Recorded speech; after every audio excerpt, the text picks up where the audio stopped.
2 weeks into the train survival game, no fleet would say my name aloud. They called me Melancholy French Fries, the man who never lost a raid, and none remembered I had started with a rusty carriage and 2 days of food. Then a talent called Master of Delight woken me, handing over food, armor, and weapons every dawn while the rest starved. One by one, the most beautiful women alive chose my train over the fog, and my empty carriage became a home. Before we go any further, like the video and subscribe. The channel runs on you. But none of this happened overnight. Let me start from the day it all broke open. A cold mechanical voice was counting somewhere inside my skull, announcing that train survival was loading. 10%, 20, 50, and the darkness behind my eyes peeled back while I sat there rubbing a head that throbbed like a hangover I hadn't earned. My first coherent thought was that I'd been kidnapped, hauled off somewhere, and the second was a stupid little worry about whether I'd still make it home for the holidays. The room around me was bare except for 7 bottles of water and 9 pieces of dry bread laid out on a table. When I looked up, a screen with a blood-red border bloomed in the air, telling me the load was complete, that I was now in Train District 10086, and that a novice survival manual had been issued to me.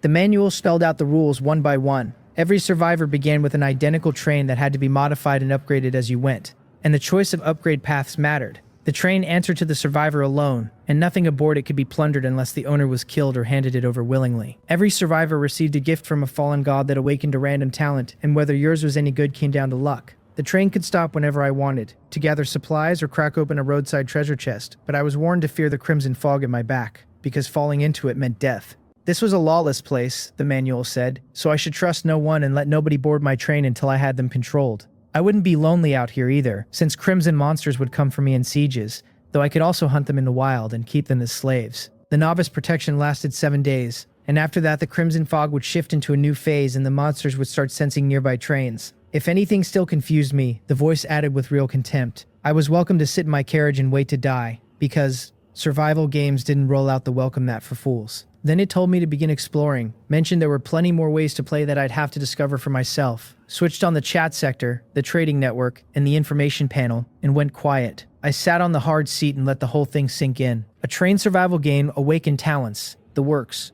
I'd lain down for a nap in my own bed, and woken up transmigrated into something out of a web novel. And I couldn't even be properly angry about it, because there was nothing here to be angry at. I opened the information panel. It listed me as a survivor at seniority level 1, 0 out of 100, with the panel's snide little parenthetical calling me a newbie fit only to shine veteran shoes. My train was level 1, strength 5, spirit 6. My sanity sat at 100, with a note warning that dropping below 50 would trigger crimson intrusion. Below 20 meant madness, below 5 was mental collapse, and below 1 was something the panel coyly trailed off about. My talent line read awaiting awakening, and my personal space had 5 slots, all empty. Then the screen flared, and a new message told me I'd awaken the Talent Master of Delight, which let me draw a delight card every morning when I woke, a card that improved my quality of life with the quality and the drop rate both upgradable. The panel cheerfully informed me I'd received 1 common delight card. That stopped me cold, and then I raised an eyebrow because this was a top-tier awakening if I'd ever seen one. Half a lifetime of saving up my luck, and the universe finally paid out in one fat gift pack.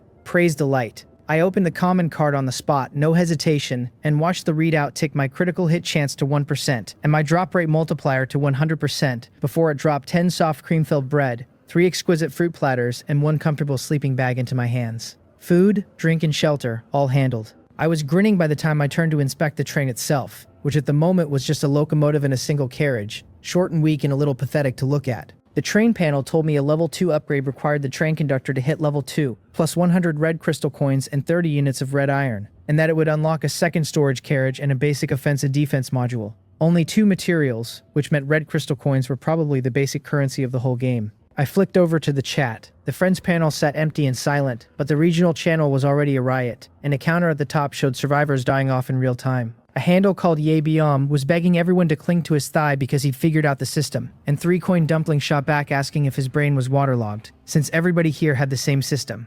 Ye Biom puffed himself up, declared he'd known this kind of survival gameplay in a past life and was practically a pro, and went off to scavenge, while Black and White Hat diagnosed him as brain dead for charging out blind like he thought he was the protagonist. As they squabbled, the survivor count at the top dropped a few more, so there were real dangers outside. I kept my expression level and tried to decide whether to feel lucky that my talent let me bunker down in the train, or grim about the fact that death could still find me anytime. I tidied the carriage instead, shoving 6 hard seats together into a bed frame and dropping the sleeping bag on top of it. And whatever the bag was made of, it was soft enough for 2 people. There were the gifted supplies and a table for cooking, and beyond that the carriage held nothing at all. One carriage gear entirely dependent on scavenging, and they hadn't even handed me a knife. I rubbed my forehead. Going out right now was suicide, but the supplied food would barely stretch 7 days, and after that I'd be forced out anyway, weak and starving and dying faster. The earlier I went, the better my odds, which made the math simple even if I didn't love it. The panel pinged that I'd arrived at a resource point called Deep Red Town and asked if I wanted to dock. I hesitated, then told it to dock. Sitting around wasting away got me nothing, and the train needed upgrading while my delight cards only covered the basics. The weather outside was gloomy when I stepped down, the surroundings a flat wasteland with a town built into it not far off. I'd entered the outskirts of Deep Red Town, the panel told me. Monster difficulty level 1, resource output running to basic survival supplies, special minerals, and random novice blueprints with a note that being scratched by a crimson monster carried a chance of infecting me with the crimson virus. My stomach tightened at that. Average level 1 or not, these things weren't to be trifled with. High risk, high reward, I told myself, and if it went bad I'd run, because living 1 more second still counted as living. Inside the town the silence had weight to it. The houses stood well preserved, the streets too quiet, and a faint scent of blood hung over everything. I picked a small house and watched it a while before deciding to go in, on the principle that the easiest targets came first. Easing the door open, I checked through the crack until I was sure nothing was waiting, then slipped inside and went straight for the kitchen, where I finally found gear worth having. A big black iron pot and a kitchen knife still wickedly sharp. Pot for back armor, knife for offense. I scrounged some rope, lashed the pot across my back, and caught my reflection in a mirror where I looked uncannily like a teenage mutant ninja turtle. It was undignified, but I felt steadier for it, so I crept toward the bedroom and leaned against the wall to listen rather than barging in. Low growls leaked through the door, and I understood something then. These things weren't stupid. One was hiding in there, dead silent, waiting to ambush me. I tightened my grip on the cleaver and judged there was only one of them, probably level 1 at most. At the door I drew a breath and kicked it in, and there it was, a humanoid creature with its blood vessels exposed all over its body, growling low. The panel tagged it as a Crimson Servitor, level 0, with the skill Infection and a description calling it a feeble low-level thing I could likely punch the head off of, so long as I didn't let its claws or teeth break my skin. Level 0. I gaped for half a second, embarrassed at how much a level 0 had spooked me, then raised the blade and brought it down, splitting the servitor open in one stroke. A red crystal dropped from the body, the panel logged 1 experience and 1 red crystal coin, and a warm current flowed into me that put back the strength I'd burned. Newbie mobs, basically. This game had a shred of conscience, easing me in instead of slamming a monster down my throat on minute 1. 1 coin per servitor meant 99 more kills to level, so I hoped the outer area was crawling with them. I decided to stick to servitors, the weakest thing on the board. Clear them out, and only then think about bigger game. Searching the room turned up nothing but useless 101 bills, which stung when what I wanted was minerals and food. But under the bed I found a bronze treasure chest, and that paid off. It dropped 1 high-quality harpoon, 2 junior resistance potions, and 1 junior workbench blueprint, which meant a starter god-tier weapon, potions that granted immunity to the crimson infection, and a workbench for building and upgrading the train. The harpoon read as level 3, high quality with 5% armor penetration, and a description full of nonsense about tragic background music and fluttering snow. I tossed the blood-stained cleaver aside without a thought, an ingrate to the end. With a god-tier weapon in hand, I didn't have to fear getting bitten, and I moved on to the next room without slowing, though I still wasn't fool enough to open any door that smelled like an elite was lurking behind it. Kill the mobs first if mobs level you up. Before long, I'd cleared most of the outer area, and counting that first servitor, the kills had handed me 81 experience total, leaving me 19 short of level 2. My whole body felt like it was running over, like I could put a fist through a brick wall. Then I reached a small convenience store and stopped cold, because there were fresh footprints on the ground. Somebody had been here. I tucked myself off to one side, the weight of the pot on my back a small comfort, and edged closer without a sound, harpoon up. From inside came a furious argument, 4 women going at each other, and from the sound of it 2 of them had been scratched clearing servitors out of the store, and were on the edge of mutating. A refined woman in round-framed glasses was tearing into a sturdy one she called Yia, demanding to know where she'd vanished to during the fight after they'd agreed she would hold the flank. Yia waved it off with her hands on her hips, perfectly unbothered, saying the servitors had scared her so she'd hidden, and that as a defender she had no obligation to protect anyone. The glasses girl sputtered that she was being unreasonable, and Yia just spread her hands and said she hadn't forced anybody to go kill the things, so what was the problem? The other infected woman stayed quiet, like she was brewing something behind her silence. A leader in a tight suit cut in, telling them to shut it and search for a cure to the infection, though her eyes said she resented hauling 2 dead weights around, and would rather burn them as cannon fodder to get the other 2 safely back. Then she snapped her head toward my hiding spot and called me out, declaring her talent was super sensing and she already knew I was there. Discovered. I walked out with the harpoon and a friendly little wave, told them hello, and watched the leader frown at the sight of me, a big black pot strapped to my back and a battered harpoon in my fist. A genuinely bizarre figure. I introduced myself as Melancholy French Fries, a nickname I made up on the spot, and floated the idea of cooperation between fellow survivors, all the while keeping my strength coiled so the harpoon could come down on the leader's skull the instant anything went sideways. The glasses girl snorted and warned me to leave quick, that these heartless people would eat me alive and pick the bones, and I nodded at her quietly because a kind one was rare. Then I told them I had no intention of letting them go. The moment they'd spotted me, I'd already decided to kill them, because they weren't good people and they shared my district, which made killing them sooner the safer bet. Had they never noticed me, I might have let them live, but it was too late for that now. I produced a junior antibody potion and asked, with the wide-eyed innocence of a choir boy, whether any of them happened to need it, and greed lit 4 pairs of eyes at once, because a cure was a life-saving treasure right now. The freckled woman, the other infected one, came shuffling over with her hand out, reaching for the potion like it was owed to her. A freeloader. I sneered inside and kept my smile pleasant, telling her I liked doing business and might consider it if she could offer the resources I wanted. She got anxious fast, jabbing a finger at my nose, snapping that nobody had resources this early and that I clearly just didn't want to share. And then she played the card I should have seen coming, that she was a girl and I was a man, and I therefore owed her service. Playing the gender card with infection eating up her veins took a special kind of death wish. I let my lips twitch and shook the potion at her, told her fine, come and get it, and gathered the strength in the harpoon while she walked up muttering that little men ought to serve great women. The harpoon swelled across her vision before she could finish her last sentence, and the 2 prongs went through her eyes and out the back of her skull, killing her so fast, she barely felt it. I yanked the harpoon free and turned to the remaining 3 with the same kind smile, telling them again that I was here to do business and that wanting something meant paying for it. They stepped back. The glasses girl, pinned by a thigh wound, watched me with rising terror, clearly shaken by how fast I'd killed. Wasn't it obvious, though, that hesitation got you killed first, and that I wasn't idiot enough to keep walking up to people I'd already pegged as rotten?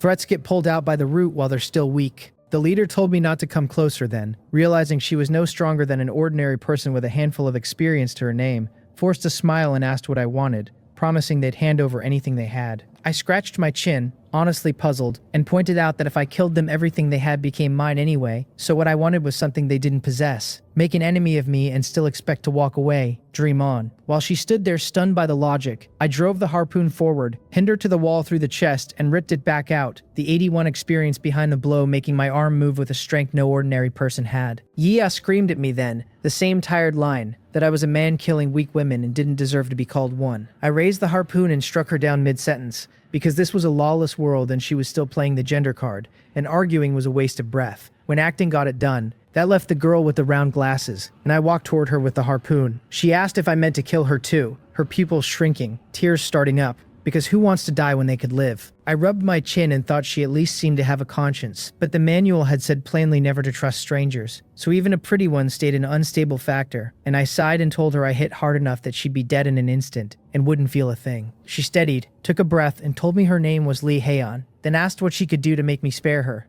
I told her flatly that sparing her wouldn't help, since she was already infected and would die regardless. She tried a different angle, asking if I wasn't even a little interested in her body, and I looked at her with open disdain and said she was sick, so I might catch it, and that the moment a man dropped his guard, for that was exactly when he got ambushed and killed. She lowered her head, out of moves, until something clicked and she blurted that she'd give up her status as a survivor and become my subordinate. That got my attention. Becoming a subordinate tied her life to mine, she explained. So if I died, she'd be buried with me, and she laid out the pros and cons calmly, word by word, knowing this was her last card. She said that living alone I'd stay forever on edge against threats and could lose my mind, but that she could watch the train and soothe my nerves. And wasn't that better than fighting solo, since humans were social creatures who went crazy without company? She hoped I'd weigh it carefully.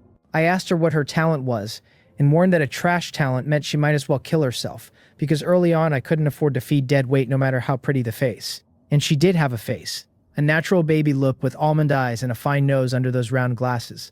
The picture of a delicate girl from a good family. None of that mattered without a talent. She told me hers was sanctification, which multiplied her physical attributes 5-fold for 1 hour on a 30-minute cooldown, and seeing a sliver of hope she forced herself upright and activated it. Her delicate aura tore apart in an instant. She shot up to nearly 3 meters, valiant and wild, with the presence of a dragon, and a strange familiarity prickled at me until it landed. I was looking at Lady 8 Feet made flesh. She asked, fidgeting, how it was, whether it was all right, tugging self-consciously at the short skirt she'd chosen for the form, since the trench coat and skirt had turned out far too eye-catching at the scale. She added that she could hold the sanctification form indefinitely, though the actual buff only lasted an hour. I stayed quiet, craning up at the towering Hyon while her shadow fell across my face, privately overwhelmed by the sheer scale of her. And then I sighed and asked the practical question, whether her appetite had ballooned along with the rest, because if she ate like a horse I couldn't keep her. She rushed to reassure me that her food intake stayed about the same as before, that she could haul cargo and assist me, patting her own chest to advertise how capable she was. That settled it. Doesn't eat much, can work, she could join for now. I told her to relinquish her survivor status and become my subordinate.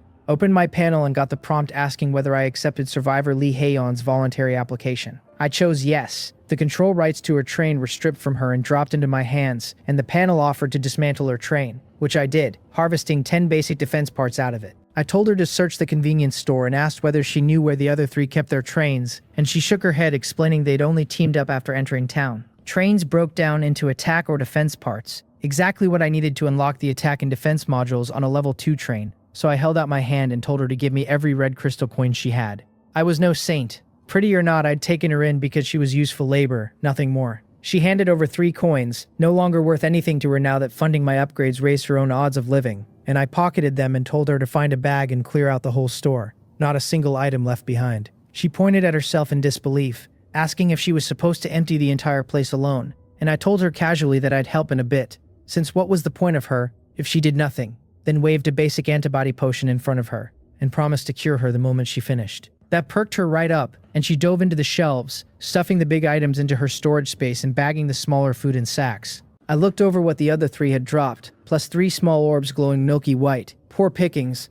Just 10 bottles of water and 8 pieces of hard bread, the only thing worth anything being 16 red crystal coins, which together with what I'd already banked put me over the line to upgrade the train. I touched the 3 orbs, and the instant they met my panel they melted into a warm current and flowed into me, granting 30 experience and pushing me over the cap. The panel announced I'd reached level 2, and the rest of the sheet had changed with me. Experience now sat at 11 out of 1,000, the train still level 1, my strength 21 and spirit 22, though sanity had dropped to 8, Master of Delight hummed along at 100% drop and 1% crit, and my personal space held 100 red crystal coins, 50 red iron, 40 red wood, and a basic workbench blueprint. I stretched and threw Haeyeon, who just finished packing, a thumbs up and a word of praise, then lobbed her the basic antibody potion. She caught it carefully and injected it, and the swollen red veins along her body went down at once. She asked how she looked now, giggling, pleased with herself, and I told her bluntly that she looked very sexy, because I wasn't about to lie. Only now that she was a subordinate did I let myself actually take her in. The perfect proportions the thin skirt couldn't hide, the soft strength of her, the faint milky scent. A top-tier dual form, a delicate beauty in one shape, and an 8-foot lady in the other. Then I stood, walked to the front, and told her to carry the bags and follow me. She froze and asked plaintively, hadn't I said we'd do it together? Eyeing the 3 large bundles she'd be hauling. I told her, as if it were obvious, that I led the way and she carried the goods, which was doing it together, and that nobody expected the train conductor to do the heavy lifting. She called me Lord Train Conductor in a small voice, slung all 3 bundles onto her back, and trudged after me, and eventually, watching her genuinely struggle, I took one of the bags off her to lighten the load. Back at the train, Haeyeon shoved the 2 big bags into the carriage and collapsed onto the sleeping bag, wiped out. I ignored her, went to the control console and ordered the upgrade. The materials drained, and the train began to remake itself from its own rules, the bare locomotive and single carriage growing a freight car for resources. The panel confirmed the upgrade, unlocked the attack and defense modules, set the train to level 2 with matching defense intensity, and offered me 2 new equipment slots, though I had no idea yet what I could build into them. Feeding the train the basic workbench blueprint unlocked its manufacturing function, and for now all I could make was basic protective equipment, since anything higher needed blueprints or research. I fed the 10 defense parts and my last 20 units of red iron into the workbench, and produced a common protective shell, then equipped it, and a pale red iron skin with a metallic sheen sheathed the outside of the train, enough to turn aside ordinary hits. Defense still needed work. The way this game ran, monster assaults on the train would unlock eventually, so I had to push offense and defense at my own level hard now, or the next beast tide would turn this thing into a coffin. I checked the level 3 requirements and the difficulty had jumped off a cliff. Train conductor at level 3, an area boss mark, 500 red crystal coins, 100 red iron, 10 units of deep red organization, and 1 crimson crystal core. The boss mark meant deep red town almost certainly hit an area boss, and walking up to it now would just be serving myself on a platter. But the deep red organization and the crystal core were probably its drops. It was dark outside and I was tired, and with the train safe for 7 days I let myself relax. Back in the carriage, I found Hyon sprawled across my bed, so I swatted her backside and told her to wake up, that her bed was the floor and the sleeping bag was mine. She blinked awake, yawned, and in a soft, sticky voice complained the floor was too hard, and begged for the sleeping bag too, a subordinate fighting the conductor for the bed. I climbed in and reached for the zipper, and she stopped me, suggesting sweetly that we could just sleep together, blinking those big eyes with most of her clothes already off, adding that she still had her white stockings on. I looked at the 3-meter impossibly resilient woman beside me and swallowed hard, because no young man alive passes that test clean, and mine wasn't the steadiest mind in that moment. I asked if she wanted the bed that badly, and her face fell, because she was showing loyalty, betting everything on me up front rather than easing in slowly, which she decided was the smarter play. She drew my arm against her and murmured that sleeping together kept the night from being cold, and the softness made my breath catch, and I told her to get in. I'll leave the rest of that night where it belongs, except to say she'd long since stopped acting, and that somewhere in the small hours we both finally slept, her thoughts a happy tangle because she'd gotten me to accept her, and figured I couldn't very well disown it in the morning. Morning light spilled across the carriage, and the panel woke me with the news that my delight value had risen. Drop rate now 110%, crit at 3%. I stretched and looked at Haeon in my arms, pleased the value had actually climbed, then noticed she'd shrunk back into the little girl form overnight, which told me something worth testing later. I dressed, crawled out, and sat on a hard seat to check the chat for anything useful. The regional channel header read 98,153 out of 100,000, which meant well over 1,000 people had died in a single night, despite the 7-day grace period. The idiots evidently convinced they were protagonists and going out to explore in the dark. The channel was chaos, one player begging for food after a group robbed him, another offering 500 red iron and 100 cotton for sale, a third hawking private photos for cheap resources.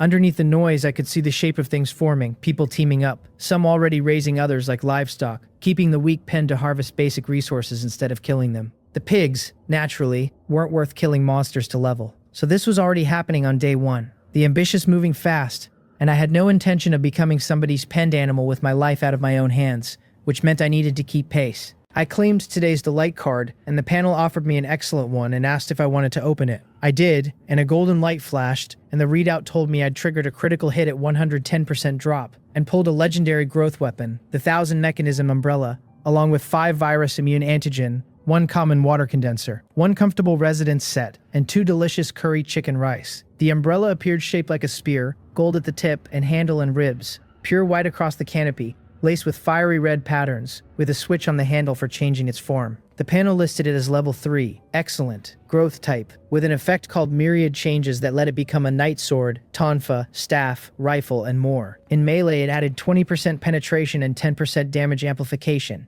At range, 30% armor piercing and 15% slow. In the description spoke of a powerhouse from another world who'd forged it, daring me to become as famous as he was. Truly blessed by luck, I pressed the switch and the umbrella flowed into a long spear flashing gold, and just like that my strength sat near the top of the area. The virus antigen mattered most of all, and the water condenser, while less flashy, produced about 15 liters a day once I set it in the carriage, enough for 3 people. The plan for the first 7 days stayed simple: gather materials and level up, because strength held everything I had together. And every novel and most of real life taught the same lesson. With enough power you can keep everything, and status and women are just accessories to it. I went back, swatted Haeon's backside, and told her to wake up and eat, then get ready to scavenge, because with a real weapon in the antigen I urgently needed to go out and level, and trump cards in hand meant calculated risk was fine. I also wanted to learn whether anyone else could raise my delight value, since the critical hit smelled a lot like the 2% crit bump from sleeping beside her. She propped herself up and crawled out, and when our eyes met my gaze went appreciative, because the little girl version of her had a charm all its own. She felt the look, glanced down, flushed scarlet, and dove back into the bag to dress before reappearing. I asked why she was suddenly shy when she'd been so forward the night before, and she trembled and stammered that the conductor hadn't exactly been honest either, that her clothes hadn't fallen off by themselves. Little fox, she trotted over and kneaded my shoulders, flattering me, asking whether we could stay together again that night, and I nodded because I did appreciate her to a point. She had a brain, knew her place, and could haul cargo and help with monsters. I told her to come kill with me and aim to unlock the living carriage, since the sleeping bag was too small for certain things, by which I meant her size shifting, and I still meant to run my test that night, because every bit of pleasure raised the delight value and sweetened the rewards. I laid out a fruit platter, curried chicken and rice, sausages, and 2 bottles of soda, and told her to sit and eat. Her eyes lit up at the curried chicken, and after one bite she teared up because she hadn't had a hot meal since coming back, and this was finally what humans were supposed to eat. We reached the outskirts, me with the black pot on my back and the 1000 Mechanism umbrella in hand, Hyon trailing with a black pot of her own and the harpoon, the pair of us looking like two armored turtles patrolling our turf. At a 2-story villa, I gave her a look and told her to kick the door, since the antigen meant nothing short of being bitten to death could hurt her. She braced and kicked it in. The servitor inside lunged, and I took its head clean off, the panel logging 1 experience and 1 coin. Then a hoarse roar tore down from the 2nd floor along with breaking glass, and a mass of red humanoid flesh slammed into me, which I flicked away with the spear, though the force knocked me back a few steps. Elite monsters on the outskirts already? Shaking the numbness out of my arm, I looked at the thing, which resembled a pregnant woman swollen with tumors, a split belly dripping foul mucus through which small eyes peered out, and my sanity dropped 5 points on the spot, while my stomach turned. The panel named it a symbiotic red body, level 2, with infection and deterrence, warning that a pair of little claws inside the belly would launch sneak attacks. I stepped back, pressed the mechanism, and the umbrella became a rifle. The times had changed. I fired, felt the shot eat my mental power, and watched the bullet pop the symbiotic red body's head in midair. The fetus in the belly shrieked, tore the stomach open, and lunged with a tumor-headed face to bite me, and my sanity plummeted again, so I emptied the magazine into it on raw reflex, riddling it before it could close the distance until it collapsed and dropped its loot. 10 experience, 10 coins, and 1 unit of deep red organization. A divine artifact really does make clearing monsters easy. I wiped the muzzle and sent Hyon in to scavenge the villa while I covered her, but the haul was thin, just useless gold and silver in a safe stuffed with worthless banknotes, until she dug out a bronze treasure chest and ran it to me like she'd struck gold. Inside was nothing I wanted defensively, only 10 more red iron, but I told her to keep pushing forward, and to run if we hit real danger. We worked the outskirts together, Hyon clearing the level 0 servitors while I headshot anything level 1 or above, until I stopped short. She caught my tension and asked in a low voice what was wrong, and I told her there were people nearby and to be careful, my eyes already sweeping the street. Then a car engine growled somewhere close, and my expression hardened because somebody already had a working car on the 2nd day. I shifted the rifle back to a spear, betting on surprise, and a dilapidated black vintage car rolled up and tried to ram me, only for a ridge in the road to stop at 10 meters out. 3 doors opened, and out came 2 men and a woman. The leader was a muscular type with a scar running from eyebrow to mouth, black jacket, spiked mace, and behind him a green-haired youth with a baseball bat who looked straight past Hyon, fixed on me, and licked his lips. The woman behind them was well-dressed and curvy and a solid 7, and her eyes locked onto me too. The leader stayed silent while greed flickered in his eyes, and the youth's stare made my skin crawl, and it hit me that they hadn't approached because of the women at all. They'd set their sights on me. Killing intent settled in quietly. Anyone coveting my hide had already booked a one-way trip. The one I'll call Scarface finally spoke, calling me little brother, pitching a team up to raise our odds in his raspy, ruthless voice, and I told him plainly that I had my own teammate. He pressed, repeating that cooperation meant survival, and I let a sneer cross my face and asked whether anyone had ever told him his acting was genuinely pathetic. Regret flashed across his eyes, and he clicked his tongue and said I shouldn't have seen through it. That obedience could have kept me alive, but now he'd have to give me a reality check. The green-haired youth chimed in, telling his boss to stop wasting words, to kill the woman and keep me for their amusement. As they tensed to move, I manifested the rifle and fired without hesitation, dropping the youth where he stood, with a hole in his head. The shot froze the other 2 solid, their eyes glued to the gun, because nobody was supposed to have a gun this early. I told Scarface his time was running out, and he forced a smile and backed up, saying everything could be negotiated, and I told him negotiate my foot, and blew his head apart. Done with the talking. That left the woman, who trembled and looked up into the muzzle. I asked whether she knew where their trains were, and after a shaky moment she said she did, and would take me, but only if I didn't kill her. Setting conditions now. Hyon read me instantly, stepped up, and cracked the woman across the face hard enough to snap her back to reality, after which the woman reversed herself, sobbing that she didn't actually know. Please don't kill her, crawling to my feet and tearing her collar open in a last desperate offer of her body.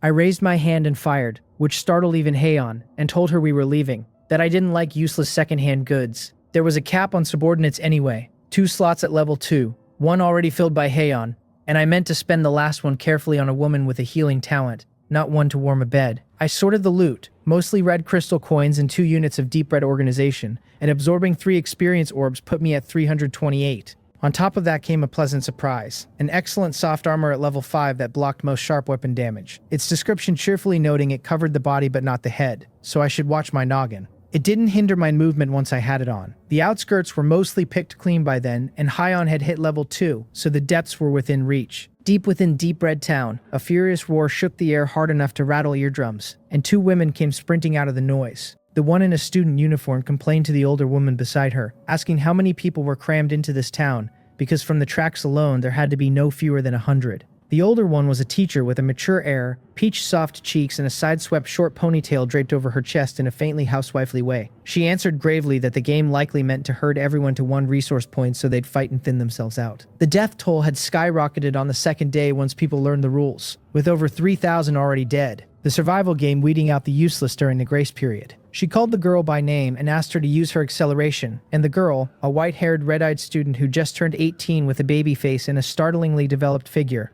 agreed at once. Her talent was spatial acceleration, warping space to move faster, and behind the two of them surged countless servitors and a fair number of the parasitic red bodies. The teacher, whose name I'd later learn was Liara, frowned and asked what those people had been thinking, triggering a corpse tide during the novice period. The pack roaming this area was the Black Wolf Gang, 3 strength talent leaders who'd enslaved 6 subordinates to gather materials. A real power in Deep Red Town, and today, hunting firearms in the police station at the town's heart, they'd somehow set off a beast tide with no telling what they'd disturbed underground. Hyon drove while I mounted my gun on the vehicle and mowed down everything in our path, and when she noted the servitors seemed to be multiplying, I told her to get closer and look. As we approached, I saw them pouring out like a flood. Thousands of servitors with symbiotic bodies scattered among them, more than every monster on the outskirts combined. And I told her to ease in because we'd likely found the boss's lair. I switched the rifle to a cannon and fired into the middle of the horde, and the shell tore a crater of bodies, dozens of experience flooding in at once, my grin splitting my face.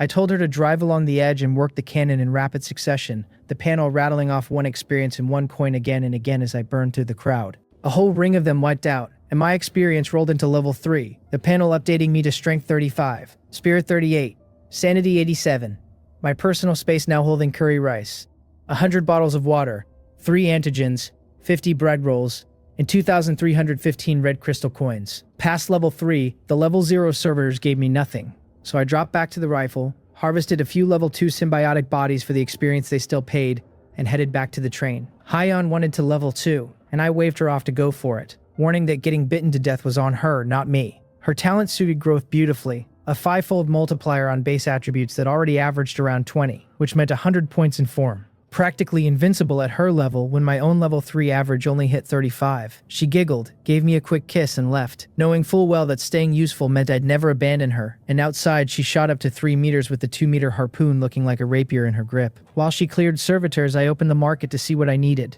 Food and water topped the prices, then vitamin items like fruit, with roughly 10 units of iron ore buying 1 standard loaf of hard bread. Resource points were scarce, and the good ones, the convenience stores and butcher shops and hardware stores, had been seized from the start by maybe 1% of the player base, leaving daily necessities short everywhere. Finding nothing I wanted, I opened the chat to read the room. One player was screaming about a maniac driving a train around the map killing people, which I filed away as a frankly excellent idea. Another announced he'd occupied a hardware store and disassembled 500 red iron. Another was hawking photos again, and then a message caught me, from a handle called Low-Key Salted Fish, selling large quantities of fresh water and black bread, prioritizing construction and equipment blueprints, attached to a picture of a small mountain of bread and bottled water. The channel erupted in awe, people calling him a big shot, a girl offering photos for blueprints.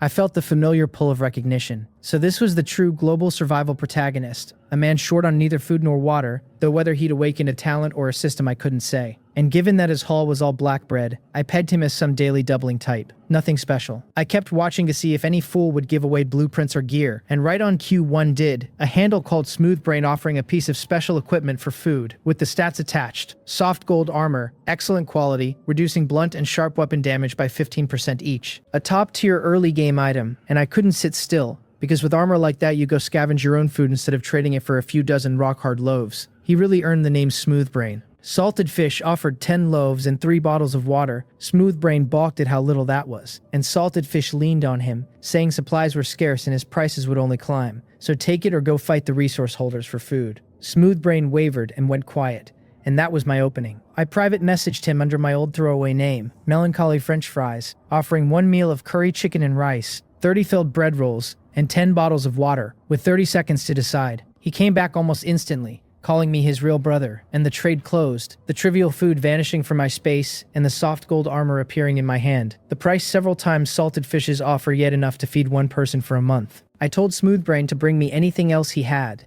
that my prices stayed fairer, and he promised to come to me first. I'd struck gold, and as for being targeted by that Salted Fish who reeked of protagonist energy, I genuinely didn't care, because I needed to arm myself however I could. and nobody knew whether crisis or tomorrow arrived first. Some low-key salted fish. What did he have to do with me? I put on the gold-threaded armor and combed the market again, on the logic that with a protagonist around, there'd be more bargains floating loose. A few pages down, the screen refreshed onto a blueprint. The Crimson Baffle, Level 9, Epic, with powerful defense that could fire concentrated beams of crimson power to counterattack and absorb external blood to repair its durability. Its build cost ran steep. 100 red iron, 50 defense components, 50 attack components, 50 coins, and 10 deep red organizations. It was up for auction, and the cost had scared off most bidders, leaving the high bid at 30 loaves and 3 waters, the familiar stinginess telling me exactly who it was before I even checked. Salted fish again. The buy it now sat at 50 loaves and 10 waters, or special items or coins. No haggling, so I dropped 15 loaves, 10 waters, and 200 coins to claim it outright. And the success notice came back in seconds. Blueprint pocketed, I kept scanning for whatever else I'd missed. On another train across the map, salted fish sat gnawing a softer than usual loaf and sipping water when the auction failure notice popped, and he froze, muttering that somebody had actually outbid him at a time like this. He'd wanted that blueprint to lock down his early defense, to live easy inside his train. And now it was gone. Snatched, he assumed, by one of the shop-holding factions, and he cursed them and told them not to let him catch them. He looked over his capital, a box of bread, 3 packs of water, a box of instant noodles, 20-odd sodas. He reminded himself that before all this he'd been a street thug nobody respected, a guy who only knew how to brawl, and now he was a big shot in everyone's eyes. Women he'd never have dreamed of throwing themselves at him for supplies. This survival gain, he told himself, would be his home field. A friend message popped from a girl handled Big Bear, a top-tier find he'd spent ages filtering for, offering a basic defense shell blueprint for water and bread. And he perked up, traded 10 loaves and 2 waters for it, then looked at the thing with disdain. The stats no better than a cardboard box, though some defense beat none. He noticed Smoothbrain still hadn't confirmed selling the gold armor, and got curious, wondering if the man had pulled it off the market, since those stats boosted damage reduction nicely. But asking directly would expose his interest and risk the price, so he decided to watch a while longer. I refreshed the market a few more times, found nothing, and lost interest just as Hyon ran up beaming, covered in blood, presenting something like a backpack as if it were treasure. The panel read, Basic Backpack. Excellent. 10 slots, no weight burden no matter how much you packed. A high-quality item for long journeys. Not bad. I smoothed her messy hair and stuffed some food into the backpack, then tested whether I could store the pack itself in my space, and the one on my back vanished, which meant it worked.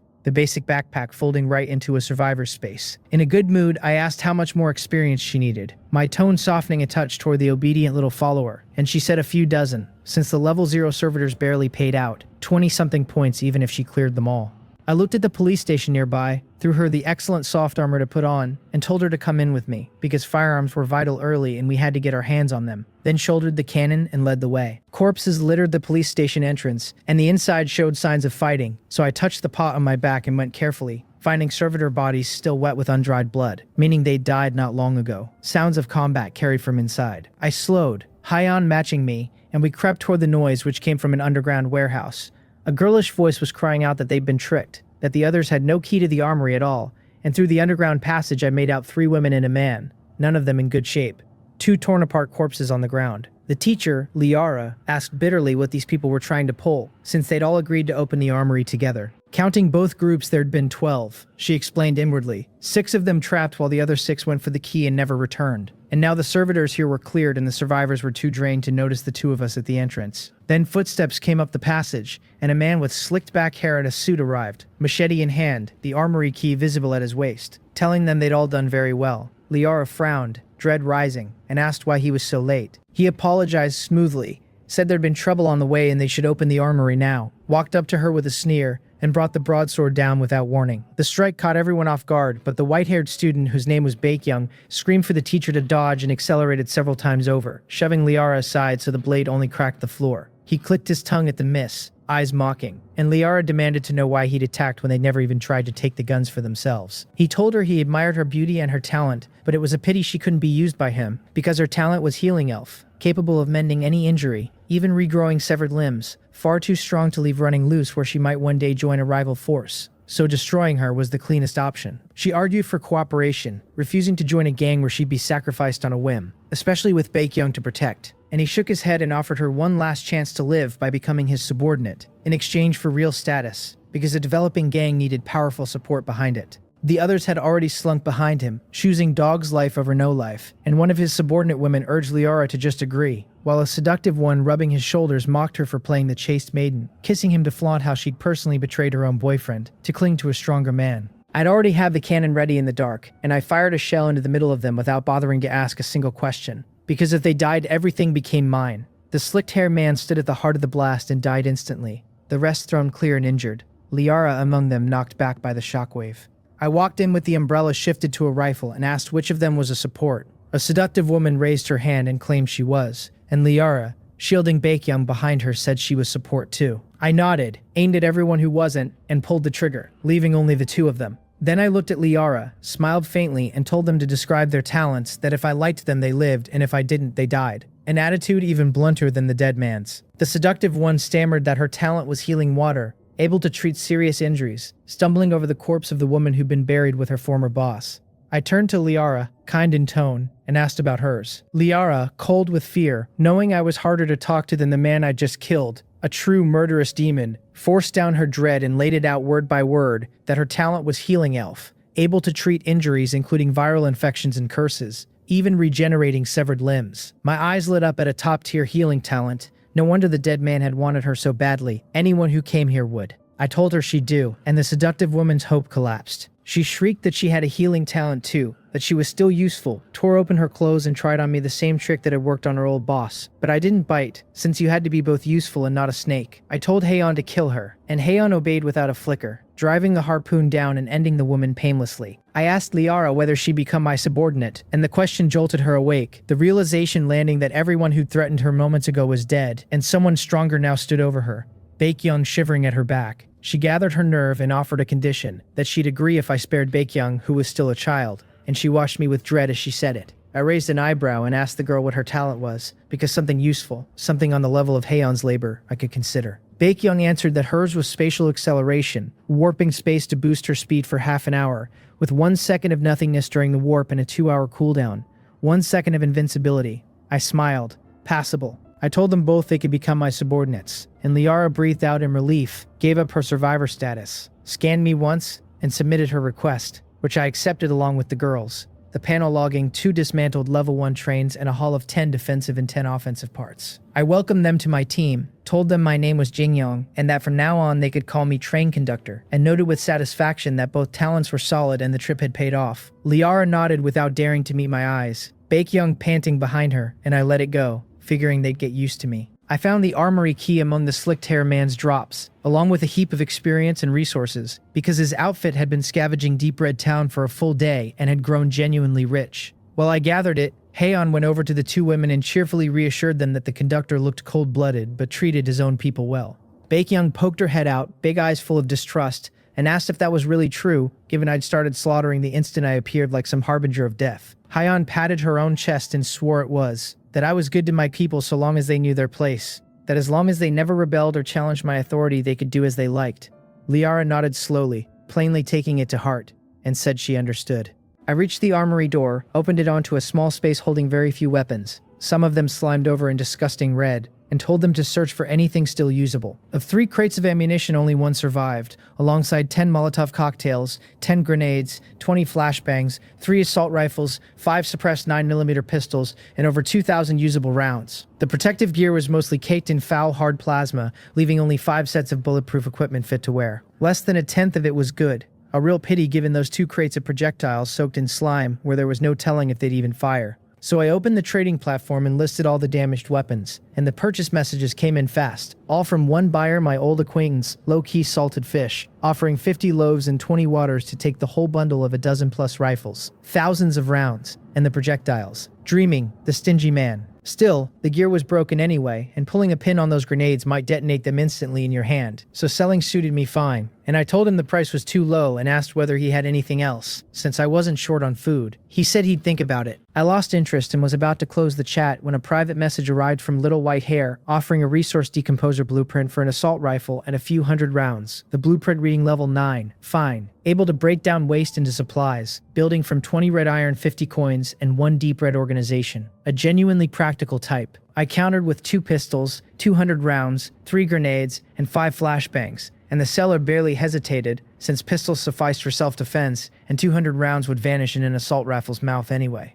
and he applied for the trade. I closed it at once, lighter a couple of useless pistols, and a richer one blueprint that could convert all of Deep Red Town into resources. Every pot and pan decomposed. I handed the 3 assault rifles to Hyon and the other 2 and told them to have fun shooting, since ordinary firearms only mattered early, before later stages demanded special materials to strengthen them. My own 1000-mechanism umbrella condensed and fired bullets off mental power, and an ordinary round fired at me now would likely just be turned aside by my reinforced body, since past level 3 parts of me could already block ordinary gunfire. Liara took the assault rifle and thanked me, calling me train conductor with an unnatural catch, since at 28 she wasn't used to calling someone who looked younger than her lord. I asked what had caused the horde here, and she answered gravely that it was a special monster, asleep in the underground passage until the Black Wolf gang disturbed it. Now up on the police station's 2nd floor, though she'd only glimpsed it from afar, a massive lump of red flesh. I asked whether they all knew how to use incendiary bombs, because I had no intention of leaving, meaning to gather enough to go back and push the train to level 3 and unlock the living carriage, since a good life was worth chasing. Liara said the panel came with a usage guide, no problem, because the game had semi-digitized the world and things that once needed study could now be learned by reading the data. I handed each of them a set of bulletproof gear, armed myself fully, and strapped the black pot on again, since it was pure steel and no weaker than iron armor, and Hyon strapped one on too, trusting there was a reason if I did it. Fully geared, the 4 of us moved out. Baekhyun primed to cast acceleration on me the moment anything went wrong, so the 3 of them wouldn't be buried alongside me, their lifelines all in my hands. We reached the 2nd floor, the stairs slick and damp, the floor crawling with viscous red liquid, the stench going straight to my brain and keeping a scowl on my face the whole climb. It smelled like an old woman's foot binding cloth fermented with pickled vegetables in a vat for 49 years. Through the dim light, I saw the flesh lump writhing at the end of the corridor, each movement slapping wetly against the ground, and I told them to throw the incendiary bombs. The 3 women lit the Molotovs and hurled them, and the flames lit up the lump's true face, a person, or what was left of one, only a rotting head remaining atop a mass that served as a breeding ground for the servitors. The panel named it Crimson Mother, Level 3, with differentiation, Devour, and Crimson Poison Mist. The culprit behind Deep Red Town's fall, warning me not to touch her flesh or be devoured bit by bit into nourishment for her offspring. The area boss, on the 2nd day of survival, while others were still clawing toward Level 2. I braced with everything I had. Since I couldn't get close, I'd suppress her with firepower, and the umbrella became a cannon while the 3 women readied their grenades and threw nearly all of them at once. The blast shook the whole police station, the building trembling, but the violent explosion didn't kill her, only filling the air with a faint scent of roasted meat before a sharp, piercing hiss rang out and left us all dizzy. I told them to throw everything, that now was no time to ration, and while the weapons still bit, we unloaded the lot onto her, the cannon flashing fire without pause, dust raining from the ceiling as the station teetered. After nearly exhausting the Molotovs and grenades, I poured out one final burst, and the Crimson Mother's body burst apart, spilling a swarm of crippled servitors that surged forward roaring, only to burn to death in the Molotov sea before they could clear it. The panel announced the area boss Crimson Mother slain, named me highest damage dealer, and rewarded 1,000 experience, a Crimson Bracer, a Crimson Treasure Chest, and 1 Crimson Crystal Core. The bracer dropped heavy into my hand, inlaid with a crimson gem through which a beating heart could be seen, and when I opened the chest a golden light burst out, yielding a crimson/skill card, 30 units of crimson iron ore, and a crimson chest plate. A skill card. I used it without hesitation, and the panel logged Crimson Slash, a corrosive melee slash whose damage ceiling scaled to my overall attributes. On a 1-minute cooldown, my experience bar now sat past half, my constitution at 37, and the slash could deal decent damage even to level 4 monsters, which finally gave me a real melee option. I exhaled, relieved, because until now I'd mostly fought from range, and with close quarters combat inevitable later and my talent only semi-supportive, I'd have been at a disadvantage in melee, so a skill now widened my offense considerably. The fight paid out richly beyond that. The Crimson Chestplate read level 9, Epic, reducing all damage by 25%, and able to absorb Crimson Blood to heal, part of a set whose bonuses climbed from a 2-piece 10% reduction up to a 6-piece 50% reduction and 20% damage boost. A 5-piece set in front of me, and with 3 more people I could simply ask. I turned and asked whether any of them had pulled set pieces. Hyon handed over a pair of crimson leggings. Liara produced a helmet and a belt. Calling her luck a bit better, and Baekhyun reluctantly surrendered the crimson vambraces. None of them held anything back, certain that refusing would only get them searched, and I took it all without false modesty, since I was the one who most needed to grow stronger, the strong leading the weak. I told them the place was about to collapse, and led them out, and we hadn't gone far when a roar behind us announced the police station coming down. I told them to find the nearby important resource points and take them all, my tone firm. On the 2nd day of survival, we were already fully armed, the 3 women in bulletproof vests with matching firearms, enough to flatten Deep Red Town even without me, considering the police station stores had been meant as final gear for the 7th day, and I'd pulled them out on the 2nd. Before long, we reached the town's largest commercial street, rich in resources, and just as dangerous, servitors visible everywhere. And I relaxed a little, since it looked like nobody had set foot here yet. Heian drove while I watched our surroundings, and Liara and Baekhyun held their guns ready, and I told them to cut straight through and not bother conserving ammo, because early resources are wasted if they aren't used and ordinary bullets would be near useless later. With the servitors cleared, we parked inside the street's largest shopping mall, the sheer array of goods getting Heian a little giddy, and I told them to pack it all and take whatever they could carry, the three of them springing into action like bandits, grabbing food they wanted to eat, and pretty clothes they liked. I nodded along and picked out a few well-fitting outfits for myself. Their bags were still too small, which made me think I should drive the train in and just collect everything wherever we went. Though first I'd have to push the other survivors out, because the truth was I meant to monopolize the whole of Deep Red Town, every man for himself.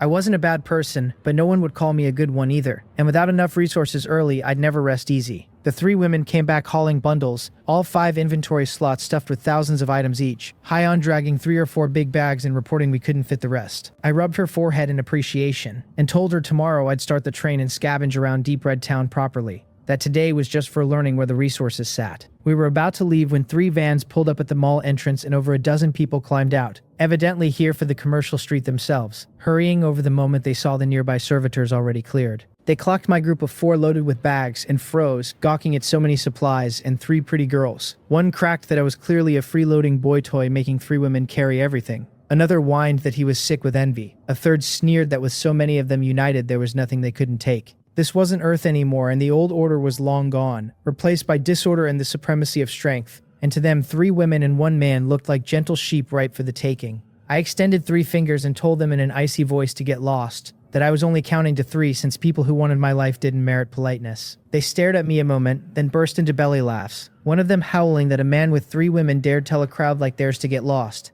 asking if I'd slept myself stupid, another pointing at the compound bows in their hands and offering to let me listen from the corner if I handed the girls over. A single gunshot cut the laughter off mid-breath. One of them dropped where he stood, headshot, folding to the ground with all the dignity of a sack of rice, and the laughter died with him. The whole crowd went rigid, eyes snapping to the rifle in my hand, and you could read the same thought stamped across every face, that if I had a gun I should have had the decency to wave it around sooner so they could have gotten lost while they still had legs. The dead man's blood crept across the asphalt toward their shoes, and the leader's voice came out thin and fawning, begging me to talk it through, brother to brother.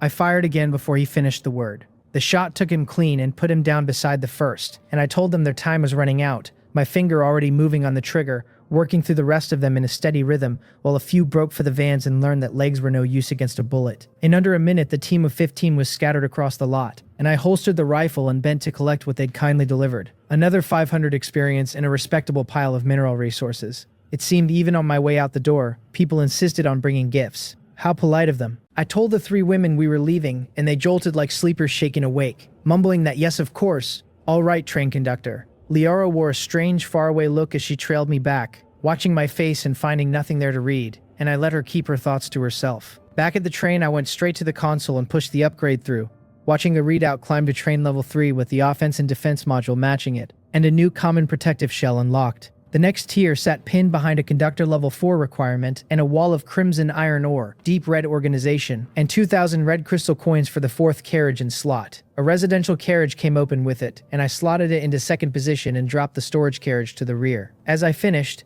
Liara stepped into the driver's cabin, and I turned to her with no particular warmth, wondering what kind of trouble she'd come to make. If she'd come to lecture me about killing too many people, I'd lose every scrap of interest I had in her on the spot. She pressed her lips together, met my cold stare, and got the words out one at a time in a tone close to pleading, asking me not to abandon Baekhyun down the line, since the girl was still a child. That wasn't what I braced for. Liara was a soft-hearted woman, and she hadn't come to scold me. She'd come because she agreed the men I'd killed had meant us harm and deserved it. What frightened her was how easily I did it, how cleanly, and the fear underneath was simpler than principle, that the day she lost her usefulness, I'd throw her out like spoiled food. I let out a breath. Was I really that cold-blooded? I treated my own people perfectly well, by my own measure, though I supposed a few days of corpses had earned me the reputation. The world misunderstood me. I walked up to her, looked at this woman who carried herself with the warm steadiness of someone older and settled, and pinched her soft cheek, telling her not to worry, that I stayed friendly with my own people as a rule. Then I let my voice cool a degree and added that the rule held only for people who followed orders. Anyone who decided to play the righteous independent on resources I provided would get my apologies and nothing else, because the ones who depended on me to breathe had to keep me at the center. That was the foundation, and I had no patience for people who lived off my back and called themselves free. She relaxed at that, and then her eyes flicked over my still young face and my closing distance, and she took a step back on instinct, only to think of something Hyeon had whispered to her on the road, and step forward again. Hyeon, it seemed, had spent the walk coaching her, insisting that as long as you opened your heart and followed the train conductor wholeheartedly, he'd never treat you badly, all of it carefully aimed at raising her own standing in my eyes. The girl had been busy. Liara drew a long breath to steady herself, and I nearly laughed, because in that moment she looked like a ripe peach left too long in the sun, the sweat on her skin reading not as grime but as something warmer. I've never been one to waste food, and when the food jumps into the bowl on its own, you eat it in one bite. Outside the cabin door, Haeyeon had her ear pressed flat to the metal, and the instant she caught movement inside, she peeled away to go find Baekhyung and pile chores on her, making sure the girl had no spare minute to come looking for her teacher, or to interrupt the train conductor's good business. The #1 general at work, she congratulated herself, admiring her own handiwork before drifting back to lean against the wall and listen some more. By the time we came out for the evening meal, I had my arm around Liara's waist, my hand resting easy on the curve of her, and Baekhyung looked up from wiping sweat off her forehead to ask her teacher where she'd been all afternoon, since she hadn't seen her once while cleaning the warehouse. Liara managed a sheepish smile and said she'd been helping the Lord train conductor handle some matters, her body giving a small involuntary tremble before I finally withdrew my hand. Her figure didn't have Hyeon's enlarged softness, but the sweat-sheened warmth of her was its own irresistible thing. Still catching her breath, she handed Baekhyung the virus immunity antigen I'd given her. After level 3, I didn't have much appetite, so I went to inspect the residential carriage, roughly 50 square meters, 30 for the bedroom, and 20 for a combined kitchen, toilet, and bath that doubled as a 500-liter water store wired into the primary condenser. The store sat nearly empty, so I'd poured in the water I'd scavenged, thinking ahead to a proper bath, and walked into the bedroom to find a single bare wooden plank of a bed. No quilt, nothing. Genuinely shabby. I used the comfortable residence set I'd been saving in the warehouse, and the plank vanished, replaced by a bed wide enough for 8, soft quilts, a real sofa, a fully fitted kitchen. The whole carriage suddenly fit for humans instead of cattle. I sank onto the sofa, and a private message arrived from Low-Key Salted Fish, offering me 100 loaves of bread and 100 bottles of water for the gun. I laughed. The man thought I was a beggar. I told him the price was insulting, and that I decided not to sell at all, and he came back with the indignation of a fish who believed himself a shark, warning me food was about to become priceless, and that I'd be crawling back when I got hungry. I left him on read. He kept saying food was scarce. I had cleared out an entire shopping mall, enough to feed 100 people for 10 years, and the only thing scarce on this train was his sense of proportion. On his own level 1 train across the map, Salted Fish stewed over the silence, snorting that I had no seller's ethics, telling himself that food consumption would spike later and that when it did, he'd be the god these people prayed to, and he wouldn't sell to me then either. 3 failed grabs in one day had soured him. The gold armor gone, the equipment sniped it buy it now, the firearms deal collapsed, and all he had to show for a long day of effort was a handful of basic materials. He decided to push his train to level 2 and console himself that his speed put him in the first tier, since he barely needed to scavenge at all, only drive and kill monsters, which in his own accounting made him the richest man in the region. He never once considered that someone might already be running faster. Back on my end, I'd finished the resource decomposer and fed it every useless piece of equipment I'd hauled out of the armory, and it spat them back as 350 attack parts, 300 defense parts, and 400 units of red iron ore. A handsome haul. I built 3 crimson baffles at the console and bolted them onto the train, and the silver-white hull vanished under a thick crust of red plating veined with crimson patterns. The kind of thing that would shock a creature dead the instant it brushed too close. That left a stack of 24 reeking bulletproof suits I had no use for, so I dropped a notice in the regional channel offering 10 of them. First come, first served. And the chat woke up at once. MJ wondered aloud whether some big shot had already found firearms. Lee Mope begged to be carried because he didn't dare leave his train anymore. And Jang Pal asked outright whether I had guns to sell. I wasn't about to sell firearms, not until my own people were all level 3 and immune to ordinary rounds, because selling you a gun today and meeting you in Deep Red Town tomorrow would make for an awkward afternoon. So I told the channel that firearms would go on sale together in a few days, that everyone should stockpile resources in advance, and that for now, only the slightly fragrant bulletproof suits were available. Gather materials for me first, and when the guns in my hand retire, I'll let you buy your own bullets. Jang Pal offered 5 units of crimson iron ore and 10 of deep red organization per suit, a fair price that would net me 50 units of iron ore for 10 suits, exactly the material Deep Red Town couldn't supply. A town produced food and almost nothing else. No mines, no factories, none of the rare crimson iron or refined steel a real upgrade demanded. He said he wanted all 10, and was midway through showing off his wallet when salted fish surfaced again, offering 200 units of red iron ore, 100 loaves of bread, and 20 bottles of water for a single suit. I sat there speechless. One man was paying in rare minerals and the other was paying in stale bread. And at that point he might as well rename himself Low-Key Bread. To a survivor stuck in a mine, food might be everything, but I was in a town drowning in the stuff. And his offer landed like someone bidding 10,000 against another man's 10,000 by waving a loaf. I posted that only rare materials would be considered, listed the suits, and watched 50 units of crimson iron ore drop into my warehouse. Before I logged off the channel, the train's new armor giving me a comfort I hadn't felt in days. The bathwater had boiled by the time I got back, and I'd barely settled into the tub to let my muscles unknot when the door pushed open and Baekhyun walked in wrapped in a white towel, her baby face flushed. Her wide eyes did their best to look innocent while half of what the towel failed to cover caught the light in a way that was hard to ignore. I stretched and asked what she wanted this time, since it surely couldn't be that she was still afraid of me, given that I was a perfectly handsome man and not some ferocious beast.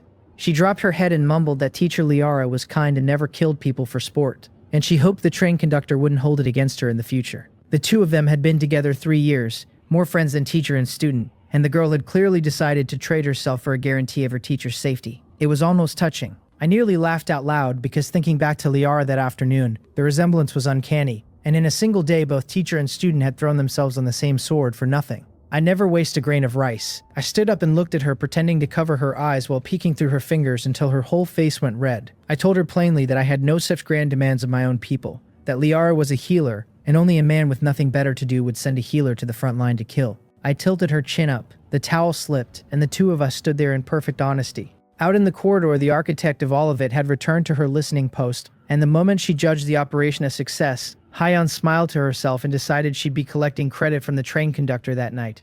2 women secured in a single day. Liara softened first, and Baekhyun worked the instant the first one fell. For the train conductor's happiness, she'd kept herself very busy. She decided the number one confidant could only be her. That night, she'd already enlarged herself to my preference, and pulled me into her arms, and somewhere in the middle of the rather ordinary things that followed, I asked her to cancel sanctification on the spot. Her eyes went wide and scandalized, as she demanded to know what kind of connoisseur asks for that at a time like this. And I let her have her outrage. The next morning, I woke at exactly 8 to the panel telling me my delight value had climbed again. Drop rate at 130%, critical hit at 6, and an excellent delight card waiting to be opened. 4 days remained before the grace period ended, and I hoped for defense and survival supplies, since the only path to a comfortable life ran through turning the train into a fortress. I opened it and pulled 10 portions of braised pork, a primary water condenser, a map of my current location, and a space gem. The gem widened my personal space by a slot, useful in itself, but the map was the real treasure. As it unfurled, it laid out every resource point in Deep Red Town in fine detail, the 3 large ones I already held marked among them. An account of 93 survivors still breathing in the area on the 3rd day. Red dots were living trains. The small gray ones were trains gone ownerless after their survivors died, and the density of dots seemed to track the density of resources.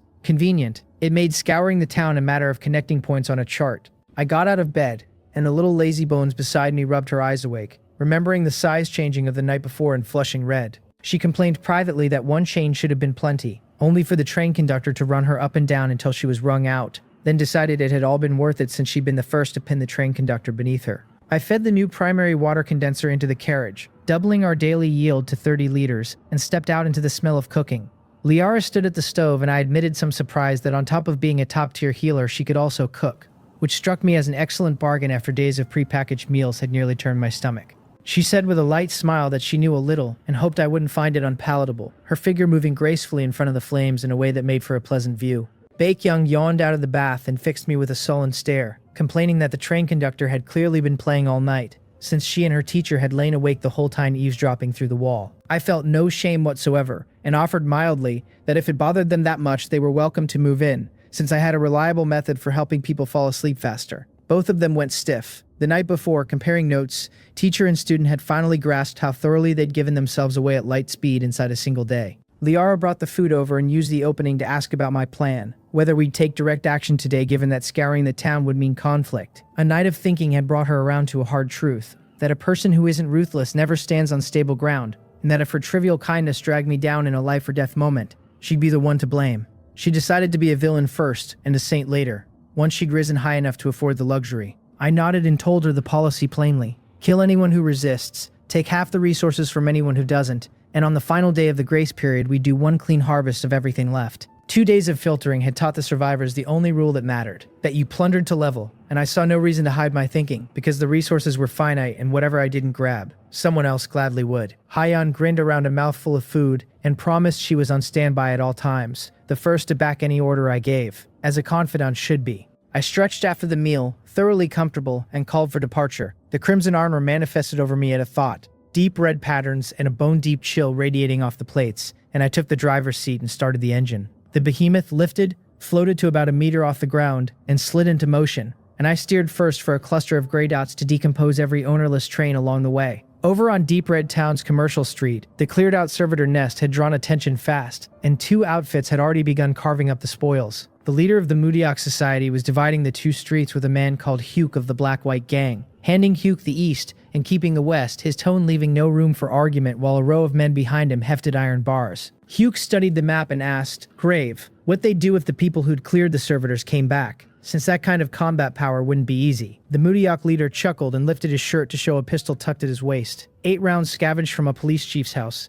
4 already spent building his little society, 4 left before the thing ran dry. He said that unless they weren't afraid of guns, they'd hand the street over the moment they showed their faces. Wariness flickered in Hyuk's eyes, smoothed over with a few forced laughs and some flattery. And the Moodiok leader smiled back, the gun out partly to cow Hyuk into behaving, and partly to keep the Black-White Gang collecting supplies for him, until the day he double-crossed them. Firearms were the ultimate early-game weapon after all. He was still savoring that thought when my train came roaring through. He shot to his feet at the noise and looked out the door to see a behemoth bearing down, its silhouette swelling until it filled his entire field of vision. And somewhere in the last half-second he understood that this was the end of him. The discussion room came apart under the train, leaving a field of rubble, and the crimson hole rose over the survivors as a cold dread climbed from their souls. The carriage door slid open onto a cannon shell I'd already chambered, and after the roar settled there was nothing on the ground but scattered loot. A clean sweep. I climbed down and told them to come move the goods, and as I gathered the experience ores my bar filled to the brim, and a surge of raw energy slammed into my lower belly. The level up nothing like the gentle ones before. My blood vessels stood out under the strain and I panted through the pain until it broke, leaving me feeling scoured clean and twice as alive. The panel read Seniority Level 4, Train Level 3, Strength 101, Spirit 105, Sanity 95. My attributes essentially doubled in a single step.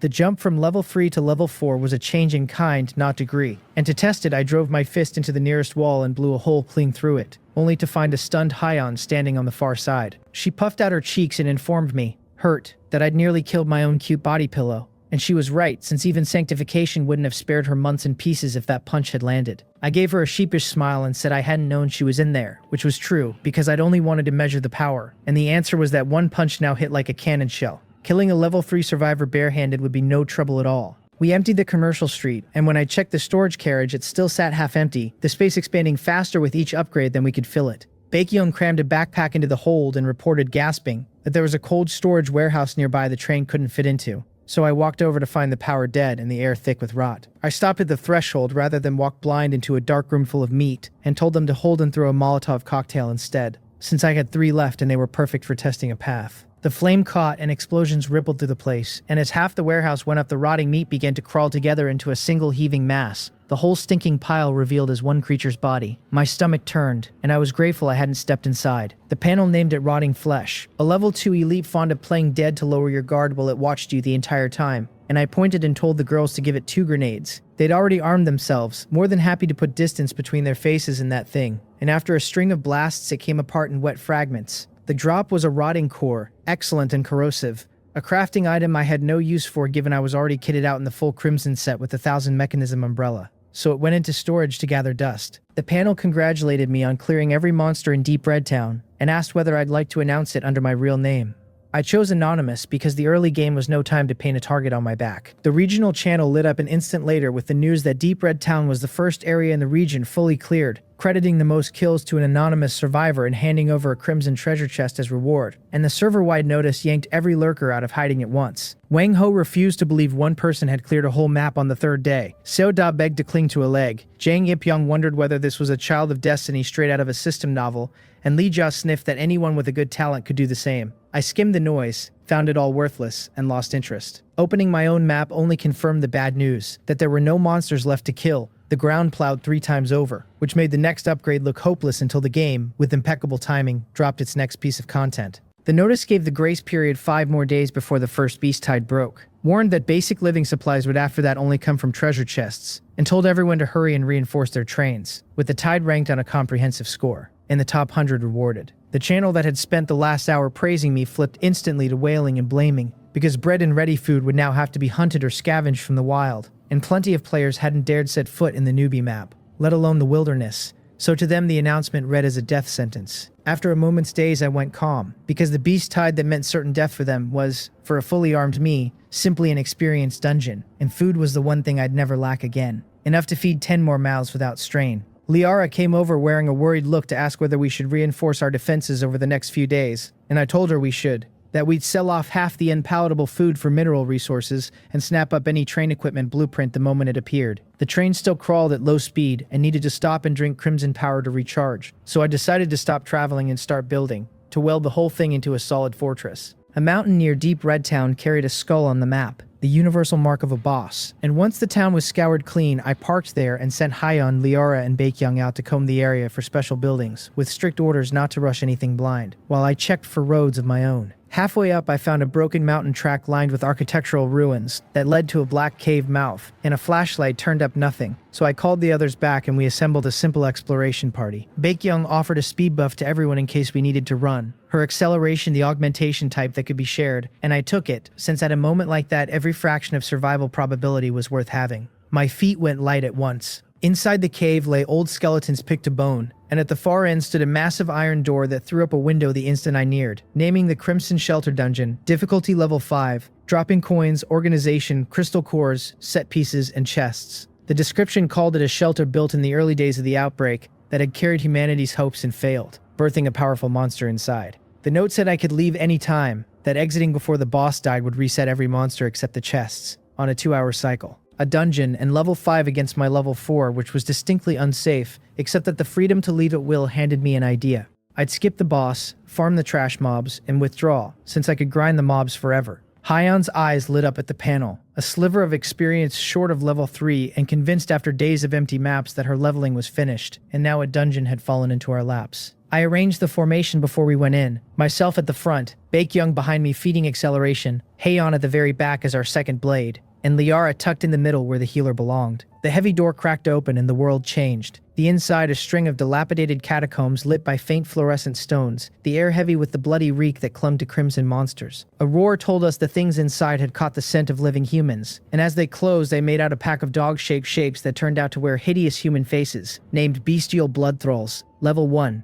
Canines infected with crimson and then fed human flesh until they became something new. I told the others to take the level 1 thralls and went hunting for bigger game, since 10 level 1 kills wouldn't equal the experience of a single level 2 for a level 4 like me. Better to leave them as fodder for the others. A level 2 thrall lunged with a bite, and I welcomed the chance to practice melee, the umbrella reshaping into a night sword in my hand. A crimson swordlight flashed on the word Crimson Slash and split the thing into 2 halves in midair, and its dying cry shook the whole shelter and called up something far larger, an elite blood beast, level 4. 4 meters of muscle that loomed over me like a small mountain. Battle intent rose in my chest. The beast slammed a fist down, and rather than dodge, I set my feet, gripped the sword two-handed, and met it, the collision throwing back a gust of wind and forcing the beast several steps before it toppled. My arms went numb from the shock. The dungeon monster's clearly stronger than anything outside, but I still held the advantage, because the Crimson set gave me an innate edge against Crimson monsters, and cut 50% of their damage outright. Among equals, no Crimson monster could ever be my match.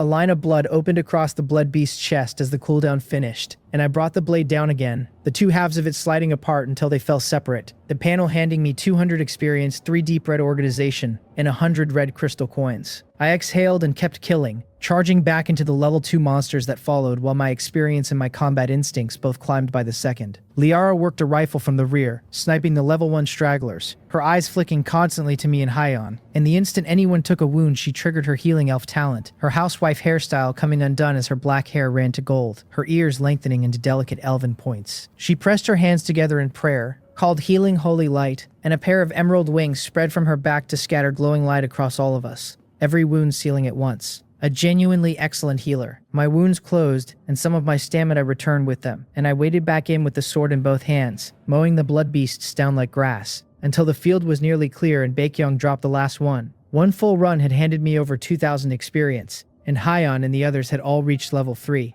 Dungeon grinding was absurdly fast. We rested a while before I went searching the ruined houses for chests, turning up nothing but junk until an administrator shelter room stopped me cold. A silver treasure chest sitting in plain view. Too plain. Every chest I'd found before had been buried in some toilet, and this one parked so obviously in front of me reeked of a trap, so I shifted the umbrella into a rifle and put a round into it. The chest roared, split open into a bloody maw, and lashed a giant tongue at me, but I was already braced, the knight sword back in my hand to sever the tongue on Crimson Slash. Then a single thrust through the howling mimic to finish it. It dropped 10 defense components, 30 defense parts, a crimson crystal core, and an excellent grade growth weapon core. The exact thing I'd been wondering how to find, since it could lift a growth weapon from uncommon to excellent. I used it on the umbrella immediately and the panel ran the upgrade, leaving it level 5, excellent. Growth type, with myriad changes intact and every special attribute up 10%. That meant 30% penetration and 20 amplification in melee, 40 armor piercing and 25 slow at range, plus a brand new weapon skill called Sharp Blade that dealt 100% penetration damage ignoring physical defense on a 1-minute cooldown. I gave it a few swings, found it a touch heavier with a cold light flickering at the tip, and decided that 100% true damage made me a hard counter to any physical monster in the early game. Whether I could yet handle a level 5 boss was another question. So I chose caution. 2.5 days of grace remained, plenty to push toward level 5, and there was no sense risking everything for a head start when dying would erase all of it. Hyeon and the others were still resting near the exit when I came back, and she promptly latched onto my arm, pressed her face to my shoulder, and announced that she was hungry. I asked mild whether she really hadn't packed any food before coming out, which seemed impossible for someone with her appetite, and she tapped her fingers together with a foolish giggle and admitted she'd cleaned out her whole backpack while moving Deep Red Town and brought nothing.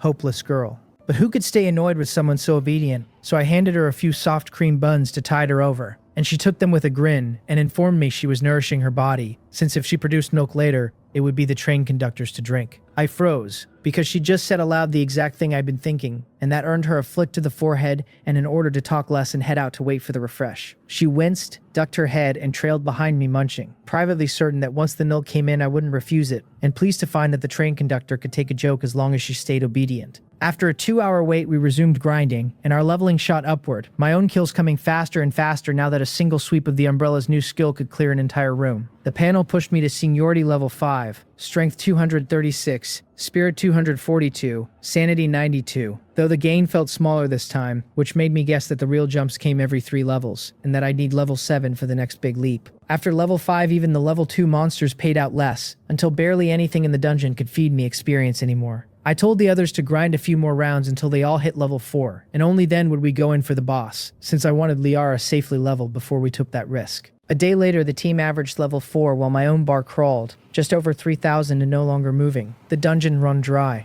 So I called it, told them this run had nothing left to give, and that we were going straight for the boss. And the 3 of them nodded. We cut through the trash mobs in the familiar slaughter, and pushed to the shelter center. The old research lab now sealed behind a heavy steel door that opened onto a curled creature half seen in the fluorescence. A foul, fishy stench rolling out ahead of it. The panel named it Crimson Aggregate. Level 5, a fusion of man-made and wild crimson monsters. 5 skills deep, able to summon crimson monsters out of the shadows. The strongest thing I'd ever stood across from.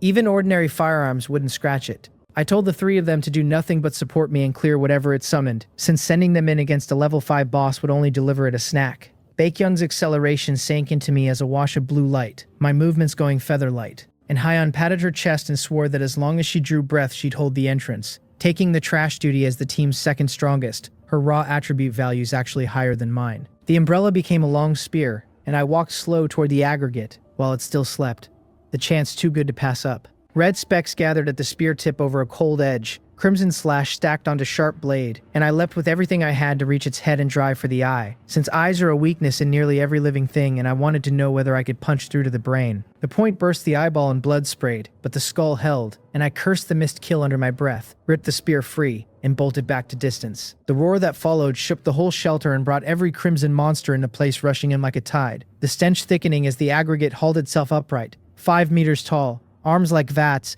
its hide a thick pelt that swallowed ordinary bullets. One eye burst and the other fixed on me with pure resentment. The ground jolted with each step. I gave it no room for carelessness, leaping clear as its fist came down to hammer a crater into the floor, then springing onto its turning blind side the instant my cooldowns reset, the spear shifting to a saber that took off half its head in a single cold flash. It swiped at me anyway. Half a head gone and the thing was still alive, which told me it ran on instinct rather than a brain, existing only to crush whatever stood in front of it. It charged at the smell of my blood. 20 meters, 10, a killing fist falling, and I dodged each fatal blow with my muscles strung tight, scanning for a real weakness and settling on the heart and the neck. With my skills still cooling, it leapt, dropping its whole weight to flatten me, and I threw myself aside as it landed and smashed a pit 10 meters wide, then jumped, because the combo I'd been saving was waiting for exactly this. Sharp blade crimson slash came down on the diagonal, ignoring every scrap of its physical defense, the cut running clean from the neck to the heart, and the towering body split and collapsed into its own crater of blood. The panel paid out 2,000 experience, a crimson pendant, a crimson heart, 20 deep red organization, a crimson crystal core, the skillbook fist force, plus a cleared dungeon chest that opened into the annihilation turret blueprint, 10 more organization, and 500 coins. A staggering drop rate, and I grinned at all of it. The pendant was the prize. Epic. Level 5.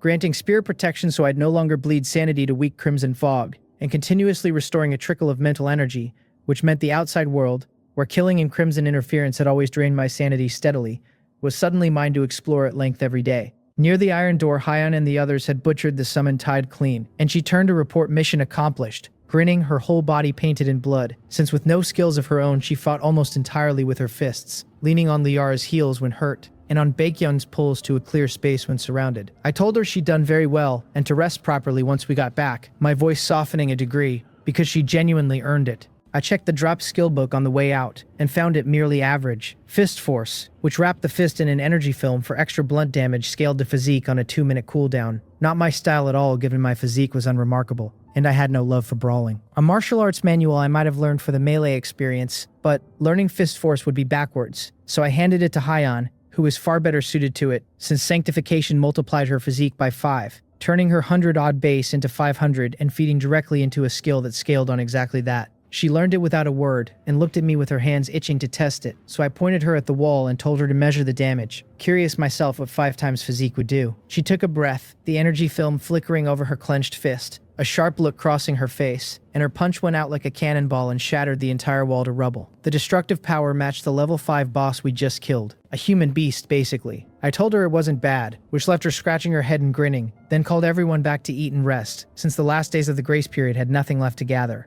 Back on the train, Liara, the little elf cook, started a meal, while I went to the console to organize the hall. The upgrade materials all finally gathered, and a piece of special train equipment among the spoils. The Crimson Heart read Epic, level 5, absorbing deep red power more directly and continuously into train energy, while lowering the attention of crimson monsters. I fused it without hesitation, and the train shell drank it in under a fresh layer of deep red coating, then pushed the upgrade through to level 5. 2 new carriages added, attack and defense at level 6. The next tier demanded conductor level 6, 200 crimson iron ore, 500 deep red organization, and 3 quenched red seed for a 6th carriage, a 6th slot, and an automatic cruise function I'd never seen before. Quenched red seed was a complete unknown, certainly not something the newbie map produced, which told me level 5 was the ceiling here, and that a higher grade train would have to wait for new maps. So I set the upgrade aside and built equipment instead, inspecting the Annihilation Turret blueprint, level 9, Epic, which condensed deep red power into a powerful annihilation beam, and repaired its own durability by drinking more of it, for 20 crimson iron ore, 50 attack components,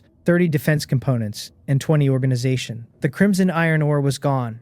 I'd burned through my high-tier stock, and Deep Red Town, all food and no minerals, couldn't replace it, so I opened the channel to sell a pistol and a rifle, since Hyon at level 4 now outclassed any firearm, while Liara and Baekhyun kept theirs for self-defense given their support builds.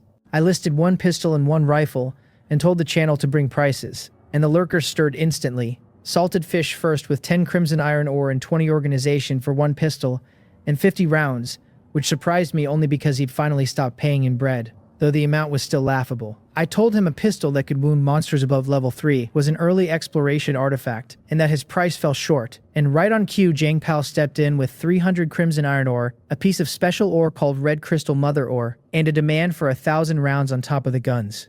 A genuine mining boss. The mother ore read Epic, able to add an epic grade affix to a weapon, a top grade mineral born inside red iron caves, where only a low-grade vein might cough up a single piece. So I closed the deal and posted the trade, and Jang Pal sent his thanks along with the news that he'd been pinned in a deep mine by mutant rats for a full day. That explained his generosity, a man about to be chewed to death, and I found myself hoping he survived, since those 300 units of crimson iron ore were genuinely sweet. Whether I'd ever learn to forge the mother ore into use was another matter, so I tucked it away to wait for a forging-type subordinate someday. Across the map, Salted Fish slammed a fist on his table as another item he'd wanted slipped through his fingers, snarling that everyone kept ruining his good things, still scraping along at level 2, while the first tier prepared to push for level 3, telling himself he had to hurry and find a suitable target to upgrade his talent. I built the Annihilation turret and mounted it between the 3rd and 5th carriages, its arc covering the whole train, then sat for a while turning the apple-sized chunk of mother ore over, since adding an affix now amounted to a permanent enchantment layer, and I had no guarantee it could be changed later. If I found better materials, wasting a weapon's potential on a hasty enchant would be foolish, so I put it away again to wait for a proper enchanting or forging profession. The channel was a flood of guild recruitment, several of them private messaging me directly, all of it transparently aimed at my weapons, so I left them on read. Guilds in the end were just the top draining the bottom to build themselves first. The lower ranks bled to cultivate a strong man who might someday give back, and if I were weak I might happily worm into the middle and bleed the bottom myself.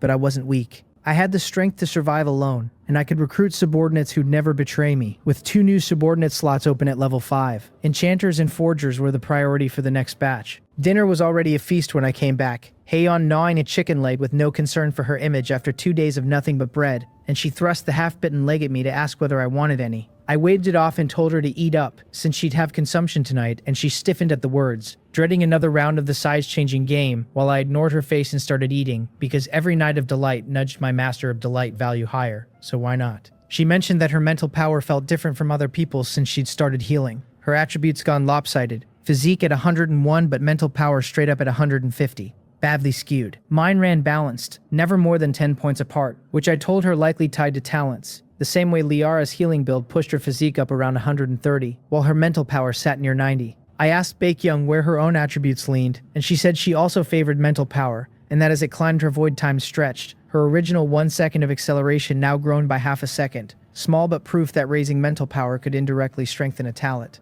So talents were growth-oriented, just with different growth conditions, mine demanding delight value, while ordinary talents only wanted levels. That night, 2 figures crept to my door and lay listening for a long while, waiting until the room fell quiet before easing it open, only to find me sitting up waiting for them. I asked whether eavesdropping was really that entertaining, since at level 5 I could already catch faint movements and had heard the pair of them the whole time.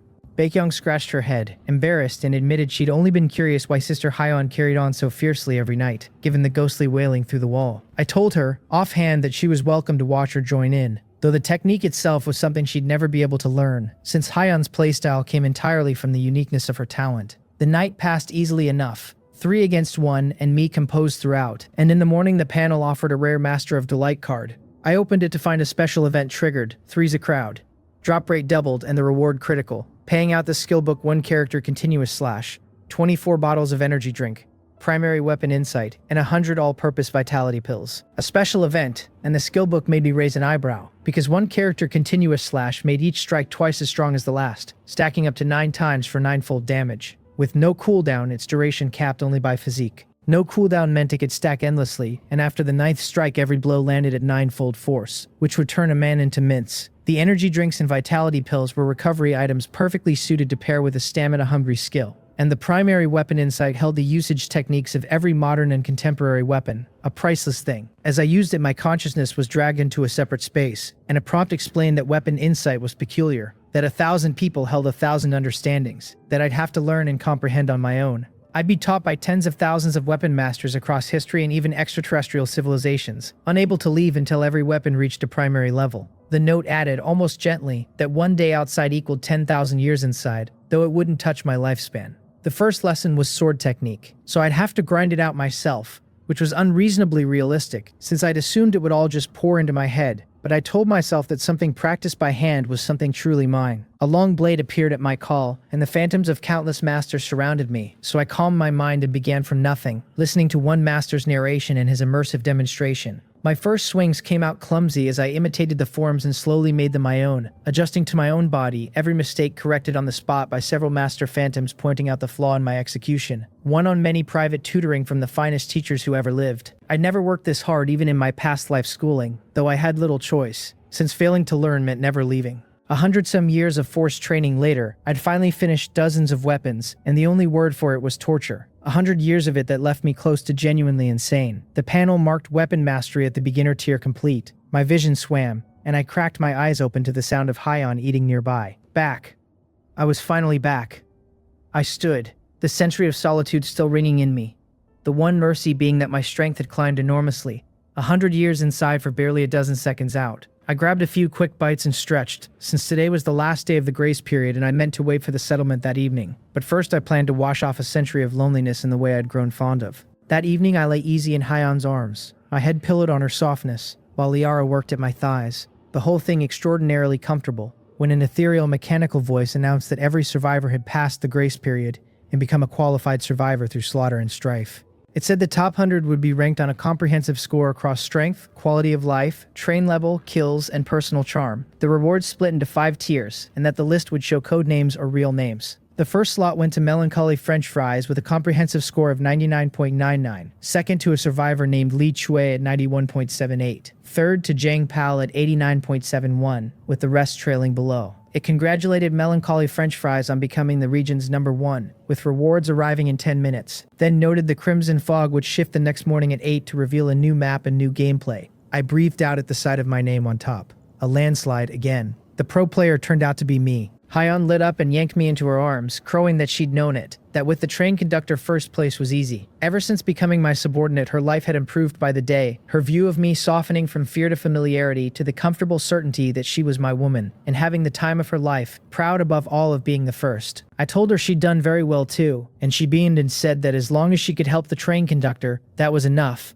glancing sidelong at Liara and Baekhyun with the quiet smugness of the #1 subordinate, daring the juniors to catch up. Baekhyun watched her preen with open disdain while privately conceding that Hyon really was a monster in a fight, and that she herself was something of a freeloader by comparison. I said nothing to the silent teacher and student, just pulled both of them into the embrace, since their talents were excellent and the only pity was that I'd grown too overpowered for their help to amount to much. The rewards landed soon after, and first place was a robbery in my favor. The train upgraded 1 level unconditionally, a crimson clock granting 8 hours, personal space widened to 9 slots, 5 epic equipment selection packs, 10 doses of virus immunity antigen, and 100 crimson points. Struck rich. The free level pushed the train to 6, unlocking the 6th tier and the automatic navigation function. The next tier now demanded conductor level 7 and an elite boss mark on top of 500 crimson iron ore, 50 crimson essence, 10 quenched red seeds, 3 crystal cores, and 50 each of defensive and offensive components, for a 7th carriage, a comprehensive defense boost, and an automatic enemy scanning radar. The upgrade difficulty had begun to climb a cliff. I had under 200 iron ore in hand, short by more than half, the requirement practically a sentence to hard labor, and the new components were a higher tier of part entirely. I hoped aloud that the new map would be a mineral one, since food meant nothing to me now, and basic resources meant everything to development speed. The Crimson Clock turned out to be the real treasure. Level 9. Legendary, granting 8 hours a day to explore inside the Crimson Fog without being attacked by monsters far above my level. The timer resetting at midnight. Exactly what I needed. The only risk was losing myself in the fog, so trimming for safety left me about 6 hours of real exploration each day, plenty to reach other regions, since in the early game getting 1 step ahead and staying ahead was everything. The Crimson points came without explanation, no listed use, so I set them aside. The 5 epic selection packs proved mediocre, nowhere near my Crimson set, which was level 9 endgame gear that with its set effects left ordinary epic equipment in the dust. So I threw them to the others and told them to each pick 1 piece while I kept the remaining 2 for future subordinates. Haeyeon kissed my cheek and happily took her pick, Liara and Baekhyun following with their own kisses, Baekhyun the bolder of the two.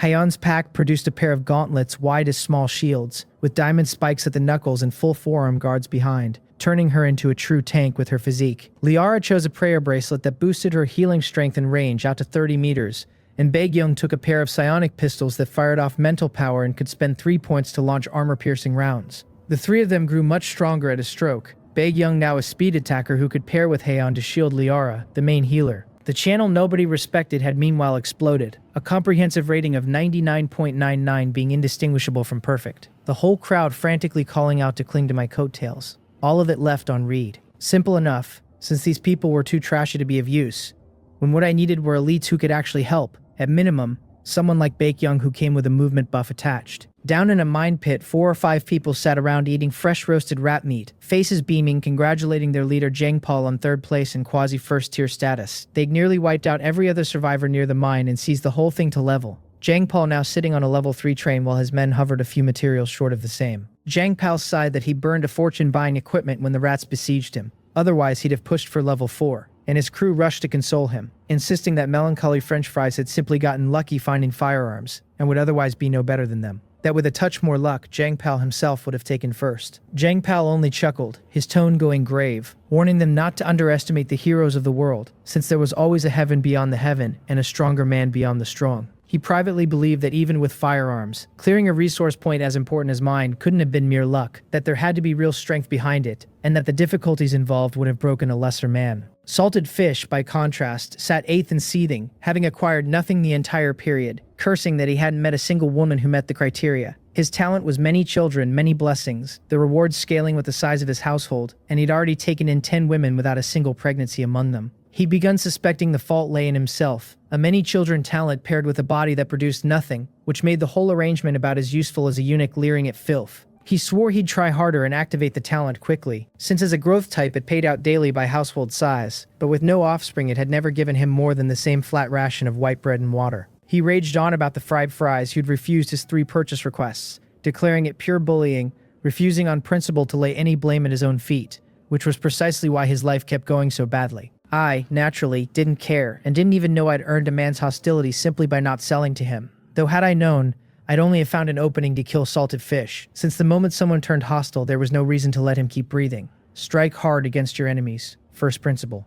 I told the others that this was the last night of rest, that tomorrow brought the new map and nobody was to drop the ball, my tone grave. First place or not, the gap between me and the field was still small enough that a single opportunity could let someone close it, which meant I had to grow stronger and leave them all behind for good. Hyon answered with a giggle and, in the manner I favored, pressed me down beneath her, growing larger and smaller on command. I opened my eyes at 8 sharp the next morning to a wave of softness and the knowledge that the new map was due. Each carriage carried only a basketball-sized window, just enough to watch the scenery slide past as the train navigated itself safely around the dangerous places, and I checked the channel to find my friend requests overflowing. All left on read, the private messages skimmed only for useful information and yielding none, everyone a plea to be carried. There was no shortage of snowy photographs among them either, though next to Hyon every figure fell short, and I cleared out the trash until the background ran clean. Then I opened the trading network, listed my last useless firearms at the highest price I could set, and watched them sell at once despite the markup, since they were hot products, after which I held back a laugh and sold the bullets separately at a steep price of their own.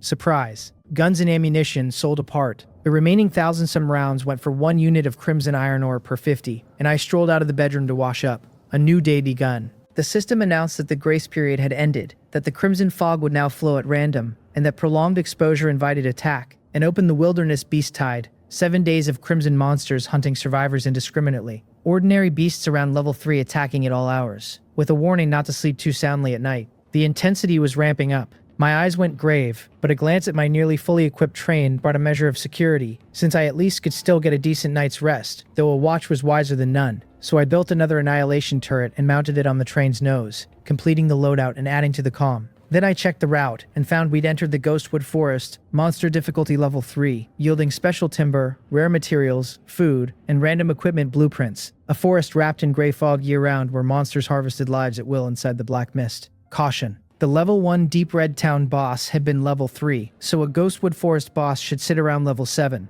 already capable of threatening me, which told me the new map's difficulty scaled to the conductor's level. The higher I climbed, the deadlier the world grew. I took a slow breath and kept the train on the outskirts rather than charge in, since in an unknown like this it was better to gather a few teammates first, and it was a pity, since this wasn't the mineral map I'd hoped for. Life is full of disappointments. Take it slow. I went back and told the 3 women just waking up that it was time to set off. Little lazybones. The 4 of us stepped out and the world fell into a deathly silence. Gray fog swallowing the whole forest. Twisted, terrifying shapes resolving on a second look into gnarled gray-white trees with rough split bark. Every step raising a hair-prickling dread. I scored marks into the ground to keep us from getting lost, and we pushed on. Baekyoung shivered and complained of the cold. The temperature here lower than anywhere else. Frost crusting the bark. And after a while I stopped short, realizing the scenery around us had changed. Hyon asked what was wrong, trailing close, and I told her we were lost, my chest tightening. the place too bizarre by half. My gaze swung to the eerie trees, and I understood that they were moving. A chill ran up my back, and I turned to find a massive tree demon already standing behind me. So I shouted at the three of them to get clear, and threw myself aside as it lunged. I watched the surrounding tree shadows drift with cold fear in my heart, because these things could melt into the environment to ambush their prey. The panel named it Ghost Tree Demon, Level 4, a king among its kind, master of hiding to hunt unnoticed, a warning to beware that they moved in packs. I told the others to handle the lesser demons, while I took this one, the umbrella shifting to a long spear that I drove forward on a cold flash, and several arm-thick branches whipped out of the demon's body, hardening into sharp wooden spikes as they fell. Spike met spear with a shower of sparks, the thing genuinely tough, and I retreated nimbly through a flurry of branch stabs before reshaping the umbrella into a two-handed greatsword edged in chilling red. Crimson slash swept out like a storm scattering clouds, and took half the demon's body, but as a plant it clung to a stubborn vitality and lived on through the loss. So I gripped the hilt and brought the blade down on what remained, until the thing shattered and a gray crystal core dropped at my feet. The core was a quenched red seed, excellent, a random drop for train upgrades or equipment forging, the description openly calling me lucky, and alongside it lay a single unit of crimson essence. I needed 50 units of crimson essence to upgrade, which meant 50 ghost tree demons, while the quenched red seed dropped purely at random. The ordinary tree demons on Hyon's side were endless, the group steadily collapsing back toward me, and she warned that something else was coming. Fast shapes darting out from the waiting branches. A wolf pack. I told the three women to follow my marks and get back to the train first, since once the tree demons surrounded us, even a level 5 would be ground to exhaustion under the siege. Baekhyun worked dual pistols, dropping the charging wolves one after another. Haeyeon went into combat mode and carved a path by main force, and I held the rear, cursing under my breath that I'd be back with the train to plow through every one of them. The instant we cleared the forest, the ghost tree demons broke off, leaving only the wolves to lunge after us, and the train's turret blew them to pieces. Back aboard, Haeyeon collapsed to the floor panting that she nearly died in there, which was no exaggeration, because without my marks on the path we'd certainly have been worn down to nothing in the fog. I told her to rest and that we'd explore again tomorrow, having decided to abandon the headlong approach for a patient one, clearing the periphery first and only then pushing inward. And since the forest could lose us, I'd simply cut down every tree in it. Dusk came on and the crimson fog began to stir restlessly, a roar carrying from far off before any of us had truly rested. A mass of beasts pouring out of the fog as the system announced the first round of beast attacks, the opening wave to last 2 hours. One look at the horde and I felt the world's malice land squarely on me. The average beast level 3, the leaders among them, level 5, the same as me.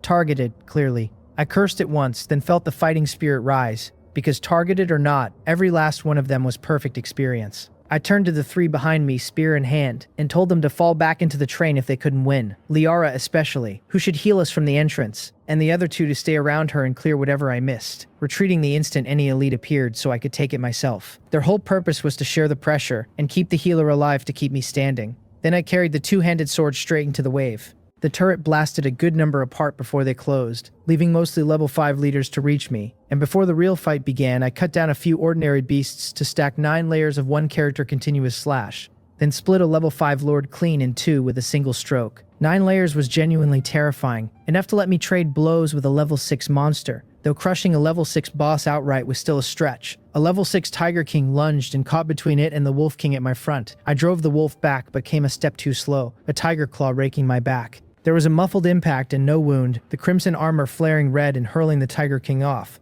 Not even a mark left where the claw had struck. The reward of being fully geared, though the King's raw force still left a dull ache spreading through my chest. The constant stacking of the continuous slash had meanwhile burned my physique below 20, and Liara healed me at once, warmth spreading through me as I swallowed an all-purpose vitality pill in a single gulp. Between her healing blessing and the pill, my physique climbed back near 80 and my combat power recovered to half, and I raised the sword and brought it down, slicing the level 6 Tiger King in 2. The ground shook, and a figure close to 7 meters tall stepped out of the crimson fog. It was a pitch-black bear, and the panel that bloomed across my vision told me everything I needed to know in one cold sentence. The first wave of the beast horde had finally produced its boss, a black bear king sitting at level 7, carrying adamantine claws, earthstone armor, and savage bear fury. The description warned me not to test my strength against it unless I wanted to be beaten into pulp, which was its polite way of saying I was outmatched. I was only level 5. The jump to level 7 was a qualitative gap, not a numerical one, and I felt the pressure land on my shoulders the instant I read it. There was no time to weigh options. The Black Bear King's fist came down before I finished thinking, and the roar of it slamming the earth rattled my teeth. My annihilation turrets answered without pause, hammering the boss in a steady drumroll, peeling away at that stone armor one round at a time. I breathed out, set my grip on the greatsword, and called up my strongest move. 9-layer 1-character continuous slash, sharp blade crimson slash. The blade flashed with a chilling scarlet halo as I swung, and the sword light tore into flesh before burying itself deep in the bear's hide.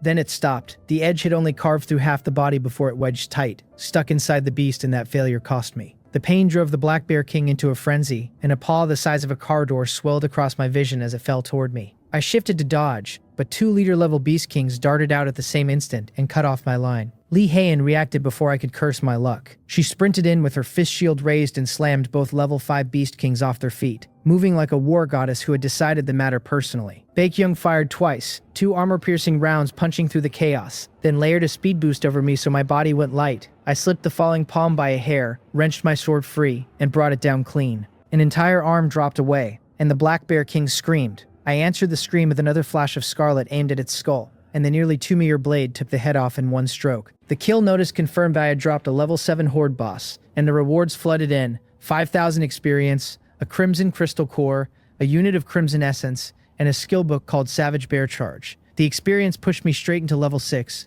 and the ache in my chest eased as my body knit itself back together. I chose to decompose the carcass, and the train warehouse swallowed the hull. 300 units of premium level 7 beast meat on top of mountains of lower grades. I had badly underestimated this event, and the sweat on my back said so. Lee Heian cleared the last stragglers and ran over, her little eyes scanning me for wounds. I waved her off and told her it was nothing, only minor internal injuries from the recoil, and the crimson armor had kept me from looking worse than I felt. By the time I said it, Liara's healing had already mended what little damage remained. Back inside the train, I finally let myself breathe. For ordinary beasts, the turrets handled everything fine, and even against this horde, the train's attack power had never been the issue. The problem was sheer numbers. 3 turrets at full output simply could not clear them all. Both women volunteered to keep watch that night, and I shut that down fast. Baekhyun was the better pick, since her dual pistols could pick off any stragglers cleanly, and Lee Heian was too valuable as a frontline fighter to waste on a sleepless shift. I handed the Savage Bear Charge skill book to Lee Heian, told Baekhyun to take the first half of the night and me the second, then set Lee Heian and Liara to cover the next evening. We had 1 day of breathing room before the second wave,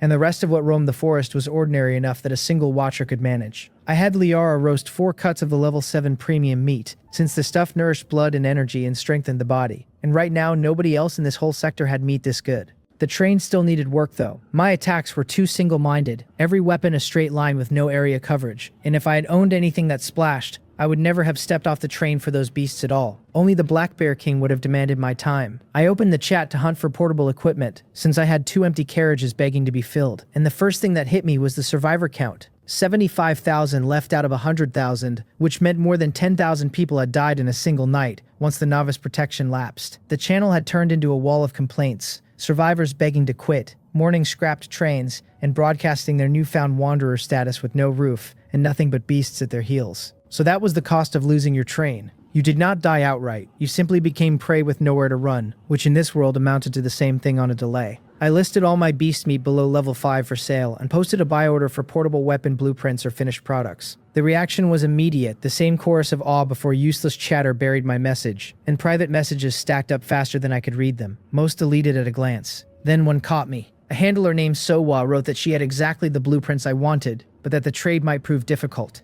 And before anything else, she asked my location. She forwarded the blueprint first, and I liked what I saw. A lightning barrier net. Epic quality, capable of spending crimson power to chain lightning through anything within 10 meters, controlling and crippling it, and movable enough to strike buildings. Crafting it required a forging talent, plus attack parts, deep red organizations, and crimson iron ore. Good stuff. I told her I was in the Ghostwood Forest, asked whether she carried the forging talent, and noted that she sounded like someone in trouble. She fired back that she was in the same forest and pinned by the beast horde, that her talent was enchanting blacksmith, and that if I rescued her and spared some materials, she would hand over the finished product on the spot. She was near me, and she was exactly the forging talent I had been craving, so I answered with the truth, as I saw it. If she was right beside me and I simply waited for her to die, the items became mine anyway, free of charge. That stunned her into silence for a long stretch. When Sowa finally replied, she managed a brittle laugh and called my way of thinking truly novel, which I left unread. It was not me about to die, so whatever she decided to do was her business. Sure enough, she came back soon, offering to craft and reinforce and upgrade weapons for free, swearing she would serve me from here on. I let that sit too, waiting for her to crack. though privately I noted that if someone else recruited her first, I would have to track her down and carefully put her in the ground. Before long, she lowered her stance completely and begged to know what exactly I wanted, promising she would deliver if she had it. Only then did I reply, slowly. I needed a subordinate with a forging talent. She fit perfectly, and if she agreed, I would come save her once. She was quiet a beat, then exploded into a long string of messages that even made me pause. That was all? I should have said so earlier if I wanted a lackey. She had been desperate for a strong patron to carry her. She had nearly died during her protection period, and could not even scrape together enough to eat. My whole drawn-out plan had been pointless. Forging talent was garbage in the early game. No attack, no defense, barely any materials to craft with. So of course she had jumped at the first solid offer. I told her to send her location, and I would be on my way. At the edge of the Ghostwood Forest, 3 ordinary artillery vehicles thundered against beasts pouring in from every side, while Sowa huddled inside her train and let out a long breath at my message. She had finally found someone to carry her. When she first awakened this talent, she had felt doomed, too scared to venture far from her train for fear of being snatched and locked in some dark room, because she looked like a child and had no combat power to speak of. Today, luck had broken her way, and she could not stop herself from crowing that the great and powerful Sowa now had a patron looking out for her. Her joy lasted exactly until her train shuddered. The beasts had punched through her defensive line and were chewing into the train itself. A 19-year-old who had never seen anything like it, she bolted for the control room to steer away, only to find the train locked in place by the horde, immobile. She was on the edge of tears as she shouted into the night for Brother Fries to hurry, because her cute and charming blacksmith was about to be bitten to death. Her voice carried, and I had just touched down, so I heard every word. The boss her level 1 train had spawned was a pathetic level 2 thing that my annihilation turret deleted with a single shot the moment it appeared. Nothing more than a roadside stray. I crushed the rest of the swarm, walked up to her control room, and shouted that I was melancholy French fries and she should open the door. The iron door swung wide, and the girl behind it looked me up and down with her eyes lighting up like she had struck gold. She was clearly thinking I was far too handsome, and the whole carefree edge dropped out of her voice as she put on a syrupy shy tone and thanked the big shot, asking what she should call me. My face went flat. I told her to talk like a normal person, that I was Jing Yong, and that she could just call me train conductor. Then I looked down at the tiny thing in front of me and could not help asking how old she was, because she only came up to my crotch. She really was that short, the top of her head landing exactly there when she lowered it, and the word that came to mind was lowly. She planted her hands on her hips, indignant, and told me not to look down on her because she was already 19 and a fully qualified adult. Short, yes, but an adult, with the temperament of a bratty kid to match. She was pretty enough. Just very flat, probably down to rough childhood years, and I told her plainly to describe her talent first, that if it was not good enough she could leave. When I took in women, it was for utility. Combat power could be average as long as logistics carried weight, the way Liara's healing did. She grabbed the hem of my clothes, suddenly anxious, and rattled off her value, that she could add new affixes to weapons, craft star-plucking devices, and later swap affixes out entirely. That one line kept her. I asked whether swapping affixes carried any special requirements, and she explained the star-plucking device demanded a lot of materials, the cost scaling with the strength of the affix being replaced. Then she dropped the kind of detail only a forging talent would know, that after level 9 she would unlock equipment reinforcement, and a blacksmith's success rate on reinforcing weapons would climb.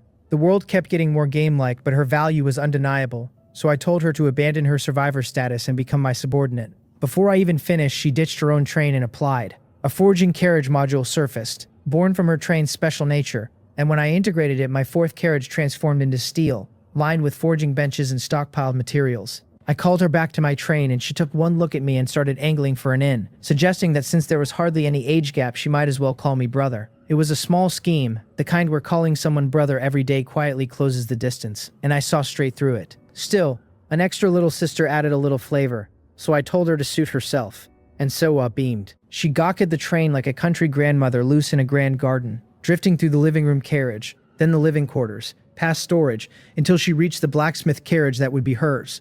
The 5th and 6th I planned to keep for equipment, the artillery she would forge to break beast hides. Inside the blacksmith carriage sat a massive intelligent device, and I asked whether she had the materials to build the lightning barrier nets. She nodded and pulled up a crafting menu listing everything she could make. An automated weapon deployment program waited there, demanding a crimson crystal core to enable, and I spent the one I had just earned without hesitation, because automated deployment was worth it even if those cores were maddeningly scarce, dropped only by high-level bosses. She fed materials into the machine, and 2 lightning barrier nets dropped into the 5th carriage, holding for a deployment order. She mentioned she could also craft 10 mobile artillery vehicles, weaker than the annihilation turrets but still elite grade, and crucially mobile, so I told her to go ahead. One vehicle after another rolled into the 5th combat carriage, patching the train's firepower gap, In defense, I was not worried about, since the Crimson Baffle could shrug off level 9 attacks and stall a boss for a while. Legendary grade gear would be hard, but with a blacksmith on board I kept a glimmer of hope. I asked whether Sowa could upgrade equipment quality, and she shook her head, told me not to dream, that only growth-type weapons upgraded and ordinary gear almost never did.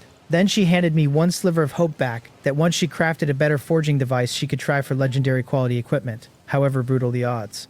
That was enough for me, so I let it rest, and walked her back to meet the others. The living quarters carriage went a little strange when we entered. Lee Haeon sized up the new arrival, taking in how the girl barely reached my lower abdomen, clearly wondering what kind of height difference this was, and whether the train conductor's tastes simply spanned the entire range from her own oversized frame to this petite one. Sowa, outgoing as ever, introduced herself and told everyone to call her little sister Yu, all while her eyes traveled over the 3 curved figures around her with frank, scheming admiration, marveling that the train conductor was living too well. Lee Haeon offered her own name warmly. Liara brought over a plate of freshly roasted premium meat and invited her to eat, and Baekhyun gave a short introduction of her own. Sowa bit into a piece and her huge eyes lit up as the meat actually raised her physique, which I confirmed had come off a level 7 boss. After a hearty meal, it was time for everyone to rest, since we had all been worn ragged for a day. I set up an extra-large bathtub big enough for the 4 of us, and Sowa, before she even worked out whether she minded, found herself shut out in the hall. Through the door she heard sounds beyond the running water. Her cheeks went red, and her body started to warm in a way she could not control. She decided right then that she could not allow herself to be excluded, that integrating into the group was her whole survival plan, because an outsider stayed an outsider. She needed value and charm both, and one glance down at her own figure told her the charm half would take some thinking. That night, with Baekhyun on watch outside, a knock came at the door while I lay in Lee Haeon's arms. It was Sowa, freshly washed and wrapped in a bath towel, her snow-white skin flawless under the lights, and her cheeks flushed, though I suspected the flush ran more toward annoyance than shyness. I could not resist teasing that with her figure she hardly needed to cover up so carefully, and her face went redder still as she puffed out her cheeks and scolded her train conductor brother for teasing his little sister like that. She looked cute and shy and a touch girl next door doing it. Then she closed the door behind her, and the channel later confirmed her pleasure value had spiked. Drop rate up to 150% with a critical chance climbing, and a premium pleasure card dropped into my inventory. I left it unopened, planning to wait until evening to see what special events it might trigger. By 8 the next morning, Sowa still had not surfaced, which told me everything about the little brat who talked big and folded the moment things got real. She had insisted on taking on more than she could handle, and barely managed it. The kind of kid who was both unskilled and overeager, though her constant brother this and brother that did sit well with me. I left Lee Haeon to mind the house and keep an eye on the tiny one in case she wandered and got lost, and Lee Haeon patted her ample chest with full confidence, and told me to leave it to her. If she had never become my subordinate, she might well have held the second leaderboard slot herself, instead of the rival who claimed it. But she knew everything she had now came from me, and her devotion ran clean and bright because of it. I had meant to add an affix to my 1000-mechanism umbrella that morning, but one look at the half-dead state Sowa was in killed the plan, since she was simply too weak to manage it yet. Leaving the train, I took point, set Baekhyun at the rear, and tucked Lee Haeon as healer into the middle. The crimson set sealed me head to toe, fitted like it had been forged for my body, my speed unchanged. The dark red metallic sheen of it bleeding violence into the bone-cold air of the ghostwood forest. At the entrance, my umbrella became a cannon, and I loosed 5 of the mobile artillery vehicles Sowa had built. They ran on the crimson energy packed inside red crystal coins, and I had those in obscene surplus, so I poured 1,000 coins into each vehicle and opened fire, carving a straight road through the trees. If I had not worried about blundering into an area boss and getting trapped, I would have simply driven the whole train in and flattened the place. The ghostwood demons screamed as the forest turned into a sea of flame, and I took the lion's share of the experience. I told everyone to watch for drop chests, since clearing the map this way was far faster, though some high-level monsters survived the bombardment and forced me to finish them by hand. A clatter raised the hair on my arms, and I stopped. Elite monsters were coming. I sent Lee Haeon to shelter near the artillery vehicles and told Baekhyun to pick off whatever the cannons missed from range. And as I spoke, a wooden thorn flashed toward my face with a cold glint. My great sword met it and split it in 2, and I was clearly the one with the upper hand, so I closed on the ghostwood demon and dropped it in a single stroke. 5 more elite monsters surfaced around me, and I let the sword light run wild, every strike stacking the 9 layers of the one-character continuous slash. 1 hit, 1 kill, then another. The whole exchange clean from start to finish in over in barely 10 seconds. With level suppression and that 9-layer passive working together, ordinary elites simply could not threaten me anymore. When the surroundings cleared, I spotted a chest drop nearby and put a round into it first to check for a mimic. The bullet only cratered the surface, so it was real, and it was golden yellow rather than the usual sort. Opening it gave me a crimson crystal core, a full crimson set blueprint, a golden spirit crystal, and 10 quenched red coins. The set blueprint was excellent quality, granting strong defense, and with all 5 pieces collected, 10% damage reduction against crimson monsters, requiring only deep red organizations and crimson iron ore plus a forging carriage to build. The description called it god-tier early exploration gear, and openly suggested crafting extras to profit off the price difference. The math was kind. Selling a single piece for 50 units of crimson iron ore would be perfectly fair, and right now almost nobody in the whole sector owned proper equipment, not even most of my own people. Sowa really had been the right person to recruit. The golden spirit crystal was epic, capable of adding an epic grade affix to a piece of defensive gear, a treasure pulled only from chests, and the panel cheerfully told me I had good luck. A solid haul, all of it tucked into my space. Soon enough, a strange shout reached me, and my mobile artillery vehicles came under attack. Several figures stood not far off, maybe 20 of them, men and women alike, faces fierce and eyes glinting with viciousness. Most of their weapons ordinary grade, but their numbers and coordination far above the usual rabble. I narrowed my eyes. This was no random pack. Zhang Pao, maybe, or Li Chui, or some other leaderboard name. I said nothing and watched, fixing my attention on the rugged man at the front, gripping an excellent grade iron axe. Tall, weathered, a scar running from his brow to the corner of his mouth. Arrogance and cruelty packed behind his stare. He felt my gaze and paused, measuring my strength right back. And a flicker of caution crossed his face when he registered the full set of armor. He had clearly arrived at the obvious conclusion that this fully geared kid might be the leaderboard's number 1, melancholy French fries. The dozen behind him noticed my 2 companions next, and the greed surfaced raw, a handsome youth flanked by 2 stunning women, the lead one sheathed in armor that flickered with red light. They were not fools, and the greed flashed and resolved into smiles with murder folded inside them. The burly man stared at me like a butcher eyeing a fat sheep, plainly convinced he was no weaker than the man ranked above him, and that I had merely gotten lucky with a suit of armor. He swallowed his hunger, forced out a friendly grin, and carelessly extended a hand, introducing himself as Li Chui and asking whether I had heard of him. I stayed calm on the surface and laughed inside, because his eyes had glowed green a moment ago, and a smiling tiger hides his knife behind his teeth. He had arrived at the perfect time. I was short a few expendables for scouting, and this dozen would do nicely. So I took his hand with a delighted chuckle, gushing that I had long heard of the great boss ranked second, introducing myself as Biome, my younger sister Bioma, and a third one I gestured at named Chuiwa. I pointed first at the baby-faced busty Baekyoung, then at Li Heiyan. The man's hand stiffened in the air, and irritation crept across his face at the ridiculous names, even as he muttered to himself that the kid would not even give a real name and would not be easy to fool. He chuckled to bury the greed, then leaned warm and probing, asking whether Brother Biome was here to explore the Ghostwood Forest too, and suggesting we travel together for safety. Get the information first, then move. I smiled and asked whether we would be a burden, since we all carried support talents, and Liara picked up the thread, explaining that she and Bioma both carried buffing talents, while Biome was a mechanic who could only fight through the mobile artillery vehicles. That deepened the covetous gleam in his eyes. No wonder we were fully equipped, since he thought he had found a mechanic, and he glanced at the 5 vehicles, weighing how to neutralize them before he struck. He said his team happened to need support classes and invited us to join the crusade against the area boss, never once showing hostility, his whole tone draped in concern. If I had not hit level 6 and learned to read the micro-expressions flickering across his face, I might genuinely have been fooled. I played pleasantly surprised, fretting aloud that our attack power was poor and we could only output from the rear, since I was not about to refuse a few free pathfinding consumables. He waved it off, rubbing his bald head, saying his team ran nearly 20 strong and was only short on support. In his head, the plan was already set. Snatch our gear and keep all 3 of us as subordinates regardless of gender, since our talents were exactly what he wanted. Perfect dogs to leash. A few of his people chimed in about survivors helping each other. They're acting far worse than his. Greed undisguised in their eyes. I agreed cheerfully, all innocent newbie, and let him lead us deeper. He suggested my artillery vehicles take point to clear the road, since in his eyes they were the only real threat, and I nodded along. The team had clearly scouted the terrain already, and they walked the forest with ease, past scattered corpses that were obviously their own pathfinding consumables. I did not underestimate Li Chui. Anyone who could assemble a squad this large had genuine ability, the strongest I had seen, but now that he had set his sights on me, that was his misfortune. Anyone who covets me dies. We stepped into a wide clearing, barren ground swimming in gray mist, a tall tree shadow looming in the distance with an aura that crawled up my spine. Around it stood elite Ghostwood spirits, and the panel named the looming shape the Ghostwood Tree King, level 8, carrying 6 skills, the true ruler of the forest, an ancient spirit that slumbered year-round and rarely stirred. Level 8, 6 skills, and my heart sank. This was absurd for a level 3 difficulty map, and the only explanation was that the Tree King's slumber had artificially lowered the rating. For a level 6 like me, this boss was overwhelming, since the gap from 6 to 7 was already a chasm, never mind 8. I was not stupid enough to charge it. Better to fish in the muddy water, test these people against the boss, watch their strength, and run the moment anything went wrong. Li Chui told me they had already observed that the Tree King would not wake unless attacked, so they meant to clear the elite monsters first, drawing the chilling axe from his shoulder. I asked what he needed from me,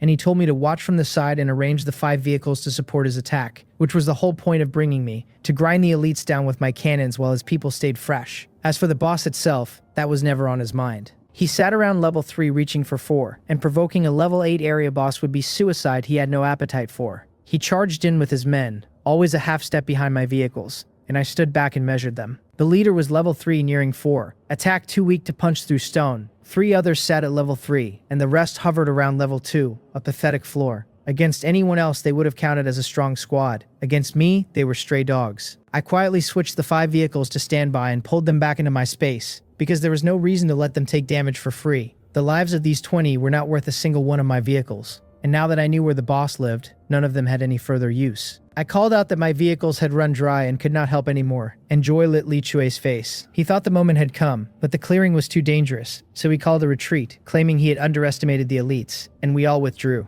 Keep pretending, I thought. A pack of dogs, and if I did not beat every one of them to death in a moment, I was a dud. Once we had put some distance behind us, the group stopped and Li Chu dropped the gentleness. His tone hardened as he suggested the kid with the broken vehicle stick close for support on the road. Support on the road, when he meant to pick me clean before we reached anywhere. I declined easily, said there was no danger and I would head back alone, and his face darkened on the spot as the dozen behind him drifted into a ring around the 3 of us. I asked what they thought they were doing, and my confusion convinced him I was out of tricks. He snorted, abandoned the act entirely, and told me he thought highly of me, that if I handed over the armor and became his subordinate, he would spare my life. Now that the threat seemed gone, he counted Liara and Li Heian as nothing more than harmless support.